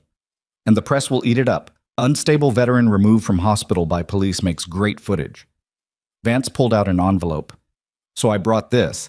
It's a formal statement from me as chief of surgery certifying that your surgical performance has been exemplary and that I witnessed no signs of mental instability or impaired judgment. It's notarized and filed with the medical board as of 1 hour ago. Natalie took the envelope. Why are you doing this? Because I was wrong about you for 8 months. Dismissed you, insulted you, treated you like you were incompetent when you were better than half the surgeons on staff. I owe you more than a letter, but it's a start. He headed for the door, then stopped. For what it's worth, what's happening to you right now, the character assassination, the manufactured evidence, I've seen it before. 20 years ago, a colleague tried to expose Medicare fraud at another hospital. They destroyed her the same way, leaked psychiatric records, claimed she was unstable, forced her out. She spent 5 years in court proving her case and won, but her career was over by then. Inspiring story. The difference is you have people fighting back immediately. Sterling, Martinez, Fletcher, me. She fought alone. Vance opened the door. Don't make the mistake of thinking you're alone in this. You're not. After he left, Natalie stood in her apartment holding the envelope and feeling something shift in her chest. For 3 years, she'd isolated herself deliberately, convinced that connection meant vulnerability, and vulnerability meant more people could be hurt because of her. But isolation also meant having no one watching your back when enemies circled. At 7:43 a.m., her phone rang. Agent Fletcher. "Cross is in his office losing his mind," Fletcher said without preamble. "You didn't show. He's threatening to call in a psychiatric hold, claim you're a danger to yourself and others based on the leaked evaluation." "Can he do that?" "Technically, yes, if he can convince a judge you're an imminent threat. Practically, it's complicated because you haven't done anything threatening and multiple people, including Vance, are vouching for your stability." Fletcher paused. "But he's going to try anyway. I've got 2 agents positioned at the hospital ready to intervene if he pushes it. Just stay where you are and don't engage." "How long until Sterling's evidence is ready?" 24 hours. Maybe less. "The breach analysis is solid, but we need to establish clear chain of custody for the documents and connect Sentinel risk management directly to the people ordering the hit on you. And if Cross gets a judge to sign a psychiatric hold before then we fight it in court. But that takes time and creates exactly the kind of spectacle they want. Police escorting you out of your apartment while cameras roll. It plays right into their narrative." Natalie walked to her window and looked out at the street below. No reporters yet, but they'd find her eventually. Someone always did. "What if I don't wait?" she said. "What if I go to them first?" "Go to who?" "The press. Tell my side before they write it for me. Explain what really happened. The surgery, the corruption, the manufactured evidence. Make them prove I'm lying instead of proving I'm telling the truth." Fletcher was quiet for a moment. "That's risky. Once you make public statements, everything you say becomes evidence. If you get a single detail wrong, they'll use it to discredit your entire testimony. So I won't get details wrong. It also means you can't walk back anything, can't take a settlement, can't quietly disappear. You're all in, publicly, with no safety net." "I stopped having a safety net 2 days ago." Natalie turned from the window. "Set it up. I want to go on record. Today. Before Cross can spin this any further." "You're sure?" "I'm sure." The press conference happened at 2 p.m. in a Holiday Inn conference room Fletcher had rented under a fake name to avoid advanced media circus. But word spread fast anyway. By the time Natalie arrived with Torres and Margaret Ashford flanking her, cameras packed the back rows and reporters filled every available seat. Natalie sat at a table facing them, microphones clustered like accusatory fingers, and felt 3 years of hiding evaporate under the weight of scrutiny. Fletcher stood beside her. "Ms. Donovan will make a brief statement and then take questions. Please be respectful." Natalie looked at the cameras and the expectant faces and the people waiting to decide whether she was hero or fraud. "My name is Natalie Donovan," she began. 3 nights ago, I performed 2 emergency surgeries at Silver Ridge Memorial Hospital during a mass casualty event. Those surgeries saved 2 lives. They also violated hospital protocol, which is why I'm here now instead of working to save more lives. She laid out everything. The blizzard. The generator failure. The patients dying while administrators worried about liability. Her military background and combat surgical experience. The decision to operate because letting people die to follow rules was not something she could do. Then she got to the hard part. Yesterday, someone leaked a falsified version of my military psychiatric evaluation to the press. They claimed I had a mental breakdown during combat surgery. They claimed I refused treatment for PTSD. They claimed I was unstable and dangerous. All of that is a lie. The real evaluation, which will be released by Military Legal Counsel within 24 hours, shows normal post-deployment stress that was being successfully managed. No breakdown, no refused treatment, no incidents where my judgment was impaired. A reporter called out, "Why would someone falsify those records?" "Because I'm scheduled to testify in a federal investigation into systematic fraud at Silver Ridge Memorial. Someone wanted to discredit me before I could do that, and they were willing to commit federal crimes, hacking military databases, stealing sealed medical records, fabricating evidence to make it happen." The room erupted with questions. Natalie answered them for 43 minutes, her voice steady, her hands calm on the table. She explained the generator sabotage that Agent Fletcher had told her about, described the attempts to intimidate her and the threats against patients, laid out every piece of corruption she'd witnessed. And she watched the narrative shift in real time as reporters realized this wasn't just a story about an unstable nurse. It was about institutional fraud and witness intimidation and people in power trying to bury evidence of crimes. When it was over and the cameras finally stopped rolling, Fletcher pulled her aside. That was either brilliant or suicidal, Fletcher said. We'll know which in about 6 hours. How long until Sterling's evidence is ready? He's moving it up. Should have everything compiled and filed by 8 p.m. tonight. Once that hits, your leaked evaluation gets officially discredited and Sentinel Risk Management becomes a federal target. What about Cross? He withdrew the psychiatric hold request an hour ago. Probably realized trying to force you into custody right after you went public would look exactly like retaliation. Fletcher checked her phone. But he's not done. None of them are. They're going to come at you differently now. Lawsuits, bar complaints, every legal avenue they can find to tie you up in court and drain your resources. Let them try. At 8:47 p.m., Major Sterling released his complete analysis to federal prosecutors, the medical board, and simultaneously to the press. The document showed in excruciating detail how Sentinel Risk Management had illegally accessed Natalie's military records, selectively edited them, and distributed the falsified version to media outlets. They also showed wire transfers totaling $300,000 from accounts connected to the hospital fraud network to Sentinel's corporate accounts, dated 2 days before the blizzard. By 10 p.m., 3 members of Silver Ridge Memorial's board had resigned. By midnight, federal marshals had arrested 2 executives from Sentinel Risk Management. Edmund Cross's house was raided at 6 a.m. the next morning. Natalie watched it happen on the news from her apartment, Torres sitting beside her with coffee that had gone cold hours ago. They showed Cross being led out in handcuffs while reporters shouted questions, his face gray and defeated. That's not all of them, Torres said. Cross was middle management like Kramer. The real architects of this fraud network are still out there. But they're exposed now and scared. Scared people do desperate things. He was right. But for the first time in days, Natalie felt like she could breathe without waiting for the next attack. Her phone buzzed. Text from an unknown number. This isn't over. Cross was expendable. You're still a problem that needs solving. We're patient. She showed it to Torres. Forward that to Fletcher immediately, he said. That's evidence of ongoing intimidation. But as Natalie stared at the message, she realized something that made her blood run cold. The text had been sent from inside Silver Ridge Memorial Hospital. Someone on staff, someone who still had access to patients and records and the building's systems, was part of this network, and they'd just promised that the war was far from over. Torres was already on the phone with Fletcher before Natalie finished forwarding the text message. Through her apartment window, dawn was breaking over Ridgemont Falls in shades of pink and gold that felt obscene against the threat that had just landed in her inbox. They're tracing the phone now, Torres said, lowering his device. But if it came from inside the hospital, we're talking about someone with access. Staff, administration, maybe even security. Or a doctor, Natalie said quietly. The possibility sat between them like a live grenade. Someone she'd worked beside, someone who'd watched her save lives during the blizzard, someone who smiled in hallways while planning her destruction. Her phone rang.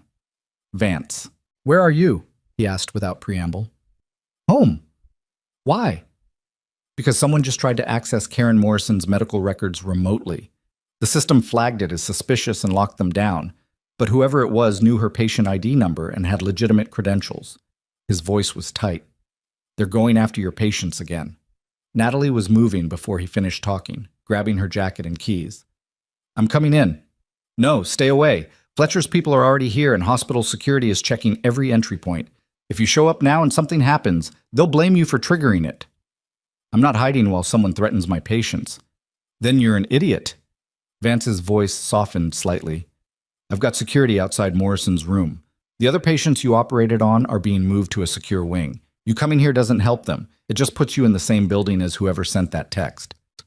Torres was already shaking his head, mouthing the word no. I'm coming in, Natalie repeated, and hung up. Silver Ridge Memorial looked different in the early morning light, less like a place of healing and more like a fortress under siege. News vans still clustered in the parking lot despite the hour, reporters doing stand-ups with the building as backdrop. Federal agents in unmarked cars watched the entrances. Hospital security had tripled, every employee getting checked and logged. Natalie walked through the main entrance with Torres beside her, both of them carrying the kind of tension that came from knowing someone nearby wanted them gone permanently. Agent Fletcher intercepted them in the lobby. You shouldn't be here. So everyone keeps telling me. Natalie looked past her toward the elevators. who tried to access Morrison's records. We're still determining that. The login credentials belong to a nurse named Amy Brennan, but she's been off duty for 12 hours and claims she hasn't touched a computer since yesterday afternoon. Someone stole her login, or she's lying. We're interviewing her now. Fletcher gestured toward a conference room where Natalie could see Amy through the window, looking terrified and small across from 2 federal agents. But here's the thing. Whoever tried this knew Morrison was your patient specifically. The system logs show they searched for surgical cases from the night of the blizzard, filtered by operating surgeon, then tried to access her file. They were looking for your work. To tamper with it again. Make it look like surgical failure. Probably. Discredit your medical judgment, support the narrative that you're unstable and dangerous. Fletcher checked her phone. But they moved too fast, got sloppy, left digital fingerprints that our forensics team is tracking now. A commotion at the main entrance made all of them turn. Senator Briggs walked through the doors, flanked by 2 aides and a camera crew, looking like he'd been up for hours and thrived on it. "Agent Fletcher," he called out, "I heard we had another incident." "Senator, this is an active investigation, which I'm aware of, seeing as how I'm on the Senate subcommittee overseeing federal healthcare fraud." Briggs's smile was sharp. "I'm here for a surprise inspection of Silver Ridge Memorial's security protocols. Funny how hospitals that receive federal funding tend to cooperate when senators show up with cameras." He was creating a circus deliberately, Natalie realized, forcing the hospital into the spotlight, making it impossible for anyone to move against her without doing it in front of witnesses and recording equipment. Briggs caught her eye and winked. "This way, Senator," Fletcher said with obvious resignation. "Let me show you our command center." As they walked away, Natalie heard Briggs's voice carrying back. "And I'll want to see the medical records security system, especially recent access attempts that might indicate ongoing witness intimidation." Torres nudged her. "I take back every cynical thing I've said about politicians." "Don't. He's doing this because it benefits him too, but I'll take allies where I can get them." They rode the elevator to the ICU, where Karen Morrison was being guarded by 2 hospital security officers who looked distinctly unhappy about their assignment. Inside the room, Karen was awake and sitting up, her children's drawings taped to the wall beside her bed. "You came," she said when Natalie walked in. "I heard someone tried to access your records. The nurse told me. Said someone wanted to hurt me because it would hurt you." Karen's voice trembled. "Why would anyone do that?" Natalie sat in the chair beside the bed. "Because some people value money more than lives. And they're angry that you survived." "That's insane." "Yes, it is." Karen reached out and took Natalie's hand. Her grip was weak but determined. "My kids drew those pictures. They're coming to visit this afternoon, first time since the accident. I get to see them because you refused to let me die." Tears slid down her face. "Whatever happens with the investigation, or the hospital, or any of it, that matters more than anything. You gave me back to my children." Natalie felt something crack in her chest. "Just doing my job." "No, you did more than that. You risked everything." Karen squeezed her hand. "Don't let them make you regret it." In the hallway outside, Torres was talking to one of the security guards when Sandra appeared from the nurse's station, moving fast. "We found something," Sandra said. "In the medication dispensary logs. Someone's been accessing controlled substances using override codes that should only work during emergencies. Small amounts over several months, enough to go unnoticed unless you're specifically looking." "Who?" Natalie asked. "That's the problem. The override codes are supposed to be individually assigned, but these were generic administrator access that could belong to anyone in senior management." Sandra pulled out her tablet. "But the pattern is interesting. The access times correlate with night shifts when certain people were on duty. And one of those people was in the building this morning when the attempt on Morrison's records happened." She turned the tablet around.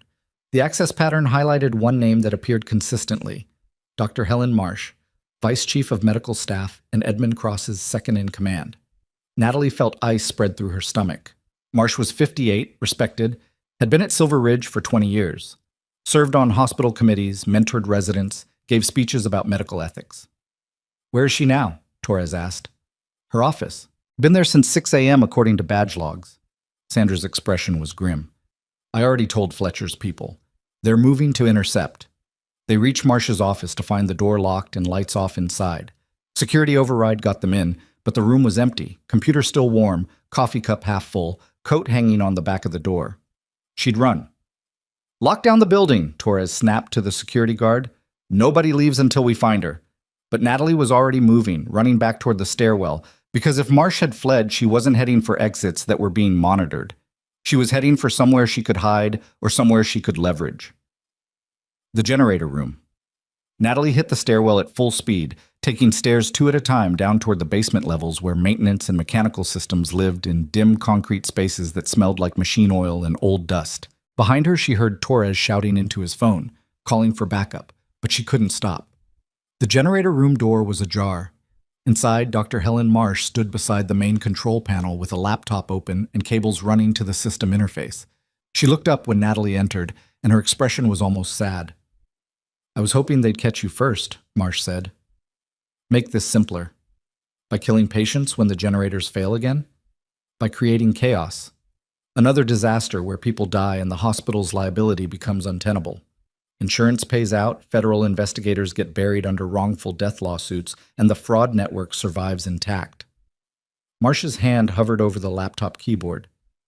"You were supposed to take Cross's deal, disappear quietly. Instead, you went to war. So this is punishment? This is survival. The network is bigger than you understand, bigger than Silver Ridge. We have hospitals in 6 states, suppliers, administrators, investors. Billions in revenue. You think exposing Kramer and Cross hurts us? They were expendable. But you kept pushing, kept testifying, became too visible to eliminate quietly." Natalie took a step forward. Marsh's hand moved closer to the keyboard. "Don't," Marsh said. "I've already set the override sequence. 1 keystroke and the generators shut down exactly like they did during the blizzard. Except this time, there are 18 patients on ventilators and 4 in active surgery. They'll die before backup power comes online. And you're okay with that? I'm a doctor. I've spent 30 years saving lives. But I'm also practical. 18 lives now versus protecting a system that provides healthcare to millions. The math is simple. The math is murder."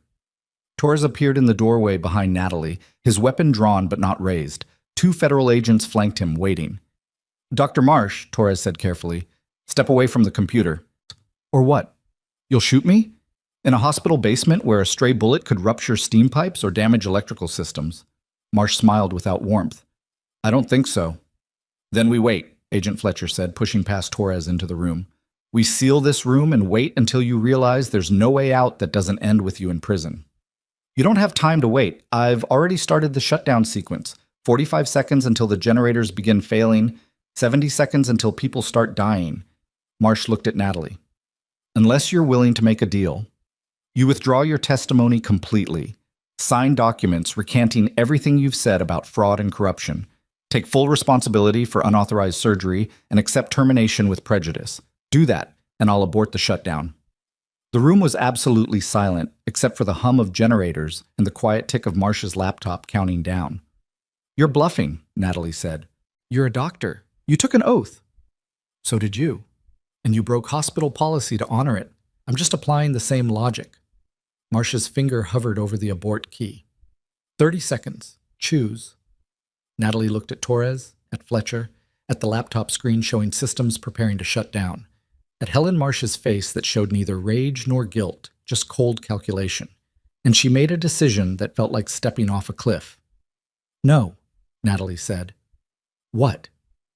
"I said no. I won't recant my testimony. I won't let you use patients as hostages. I won't let you win." Natalie stepped forward until she was close enough to see the laptop screen clearly. "Because you're not going to kill those patients.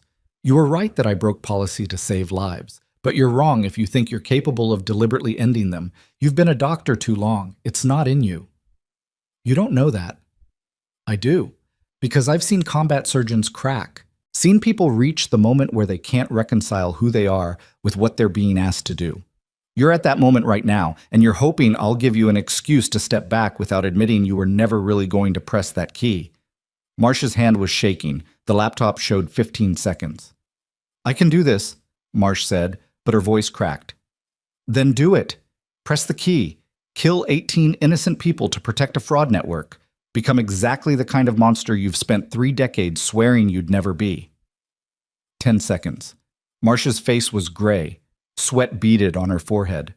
5 seconds. Her hand moved toward the abort key.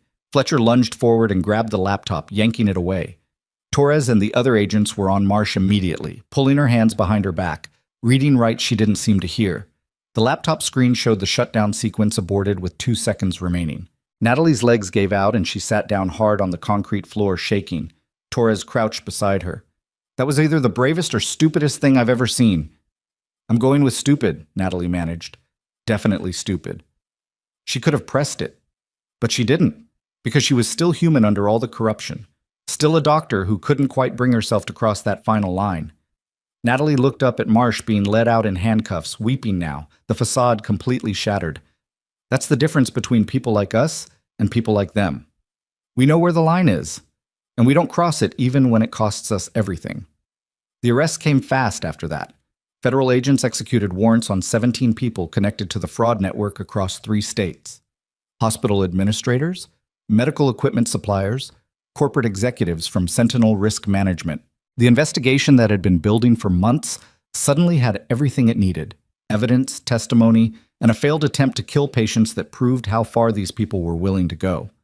Silver Ridge Memorial's board was dissolved entirely. The hospital was placed under federal oversight pending a complete restructuring. Every safety system was inspected, every financial record audited, every employee interviewed. It took 4 days for the chaos to settle into something like order. Natalie spent those 4 days giving testimony, reviewing documents, and avoiding the press that camped outside her apartment building like an invading army. She slept maybe 12 hours total, lived on coffee and vending machine sandwiches, and felt like she'd aged 10 years. On the 5th day, she was summoned to a conference room at the hospital for a meeting with the Interim Oversight Board. She expected termination, or at the very least, official reprimand. What she got was Senator Briggs sitting at the head of the table beside Colonel Martinez and a woman Natalie didn't recognize. Severe suit, sharp eyes, the kind of presence that filled a room. Lieutenant Donovan, the woman said, I'm Dr. Patricia Reeves, temporary director of Silver Ridge Memorial, appointed by the Federal Oversight Committee. Please sit. Natalie sat. Dr. Reeves opened a folder. I've spent the last 96 hours reviewing everything that happened here. The blizzard response, your unauthorized surgeries, the corruption you exposed, the attempts to intimidate you, all of it. She looked up. I need you to understand something. What you did, operating without authorization, violated numerous policies, regulations, and laws. Under normal circumstances, that would result in immediate termination and possible criminal charges. Here it comes, Natalie thought. However, Reeves continued, these were not normal circumstances. You acted during a declared disaster when standard protocols had failed and patients were dying. Your military experience and surgical expertise qualified you to perform those procedures. The Montana Emergency Medical Statute provides legal protection for qualified personnel acting to save lives during disasters. And most importantly, every patient you operated on survived with 0 complications. She closed the folder. Your provisional license has been made permanent by the State Medical Board as of this morning. Effective immediately, you're certified to perform emergency surgery at any hospital in Montana. Additionally, Senator Briggs has secured federal funding for a new trauma surgery training program that will teach civilian medical staff military emergency techniques. We'd like you to direct that program. Natalie blinked. What? You heard correctly, Briggs said, smiling. Full salary, benefits, administrative support. You'll train doctors and nurses across the region in the kind of field surgery that kept your patients alive when everything else failed. It's not a request, Donovan. It's an order, or as close to one as a senator can give a civilian. I don't... Natalie stopped, searching for words. I'm not qualified to run a training program. You performed over 400 combat surgeries, Colonel Martinez said. You've worked in field hospitals in 3 war zones. You've proven you can teach technique under pressure. If that's not qualified, I don't know what is. But the hospital owes you an apology and a debt it can never fully repay, Dr. Reeves said. Every patient who survived the blizzard lived because you refused to follow rules that would have killed them. Every piece of corruption we've uncovered stems from investigations triggered by your testimony. This institution failed you repeatedly. Let us begin making it right. Natalie sat in stunned silence while they laid out details, office space, funding allocations, staffing proposals. It was real, permanent, official recognition of everything she'd fought for. Finally, she found her voice. I need to think about it. Take 24 hours, Reeves said. But understand that this program is happening with or without you. It would just be significantly better with you leading it. Outside the conference room, Sandra was waiting with Riley and half the ER nursing staff. "Well?" Sandra demanded. "They offered me a job, training program director." The cheering was loud enough that security came to investigate. Riley hugged her, which surprised both of them. "You deserve this. Every piece of it." "I don't know if I'm staying," Natalie said. "I need to think." "What's there to think about?" Sandra asked. "You fought for this. You won. Take your victory." But it wasn't that simple, and Natalie couldn't quite explain why. She walked out of the hospital into afternoon sunlight that felt surreal after days of darkness, and drove to the one place that had ever felt like clarity. The overlook above Ridgemont Falls sat 15 minutes outside town, a turnout where the road curved and the valley spread below in patterns of forest and river and distant mountains. She'd found it 3 years ago when she first arrived, looking for somewhere quiet to figure out how to be invisible. Now she stood at the railing watching the sun sink toward the horizon and tried to figure out how to be visible again. Her phone rang. "Martinez." "I know what you're thinking," Martinez said. "Whether you can actually do this, lead a program, train people, be responsible for their success or failure." "How do you know that's what I'm thinking?" "Because it's what you were thinking 3 years ago when you left the service. You were exhausted and burned out and convinced you were going to fail someone important if you stayed. So you ran." Martinez paused. "But running didn't fix it, did it? You just ended up at a different hospital where you still had to make impossible choices and save people who were dying. The difference is this time you had to do it alone." "I'm not alone anymore." "No, you're not. You have an entire team ready to support you. Resources, authority, official backing, everything you needed 3 years ago that you didn't have." Martinez's voice softened. "You left because you thought you couldn't save everyone. But nobody can save everyone, Natalie. The only question is whether you're going to keep trying anyway." After she hung up, Natalie stood watching the valley darken as stars emerged overhead. She thought about the 19-year-old private who died on her table in Kandahar, despite everything she'd tried. Thought about the 7 patients who'd lived during the blizzard because she'd refused to accept their deaths as inevitable. You couldn't save everyone. That was true, but giving up meant saving no one, and she wasn't ready to accept that answer. The next morning, Natalie walked into Dr. Reeves's temporary office and accepted the position. 6 weeks later, the Silver Ridge Memorial Trauma Response Training Center opened in a renovated wing of the hospital with funding from federal healthcare programs and private donations coordinated by Senator Briggs. 28 medical professionals from across Montana attended the first cohort. Natalie stood in front of them on opening day wearing scrubs and the kind of nervous energy that came from stepping into a role she'd never quite believed she deserved. "My name is Natalie Donovan," she began. 3 months ago, I was a nurse working nights and trying to stay invisible. Today, I'm teaching you combat surgical techniques that will save lives when everything else fails. That transition was not smooth, not pretty, and definitely not something I planned." A few people laughed. "Here's what I learned through that process. Medicine isn't about following rules perfectly. It's about understanding when rules help and when they kill. It's about making decisions with incomplete information and living with consequences you can't control. It's about doing the absolute best you can with whatever resources exist and then forgiving yourself when that's not enough." She looked at their faces, young and old, confident and uncertain, all of them choosing to be here, choosing to learn. "I can't teach you to save everyone. Nobody can. But I can teach you to save more people than you would have otherwise. I can teach you to work under pressure that breaks normal protocols. I can teach you to recognize the moment when following procedure means someone dies and to have the courage to choose differently." She pulled up the first slide, an anatomy diagram overlaid with surgical approach vectors. "Let's begin." The program grew rapidly. Word spread about the quality of training, the real-world applications, the instructor who'd proven everything she taught by living through it. Within 6 months, they had a waiting list. Within a year, hospitals in neighboring states were requesting training partnerships. Natalie threw herself into the work with the kind of focus she'd learned in war zones. Built curriculum, developed simulations, recruited instructors from military medical programs. She worked 16-hour days and went home exhausted in ways that felt productive instead of destructive. She also started sleeping through the night without nightmares. On the 1-year anniversary of the blizzard, Silver Ridge Memorial held a memorial service for the 3 patients who died that night. Natalie stood in the hospital chapel beside Karen Morrison and David Mercer, the two patients she'd operated on, and listened to names being read. Afterward, Karen approached her with her 3 children clustered around her legs. "They wanted to meet you," Karen said. "The doctor who saved their mommy." The oldest, a girl maybe 8 years old, held out a drawing. "I made this for you." It showed a hospital with a star on the roof and stick figures holding hands beneath it. One of them had dark hair and a stethoscope. Natalie crouched down to the girl's level. "It's beautiful. Thank you. Mommy says you're a hero." "Your mommy is the hero. She survived something terrible and fought to come back to you. She says you helped. I did what any doctor would do." "But you're not a doctor. You're a surgeon." The girl said it with absolute certainty, like there was an important distinction. Natalie smiled. "You're right. I am."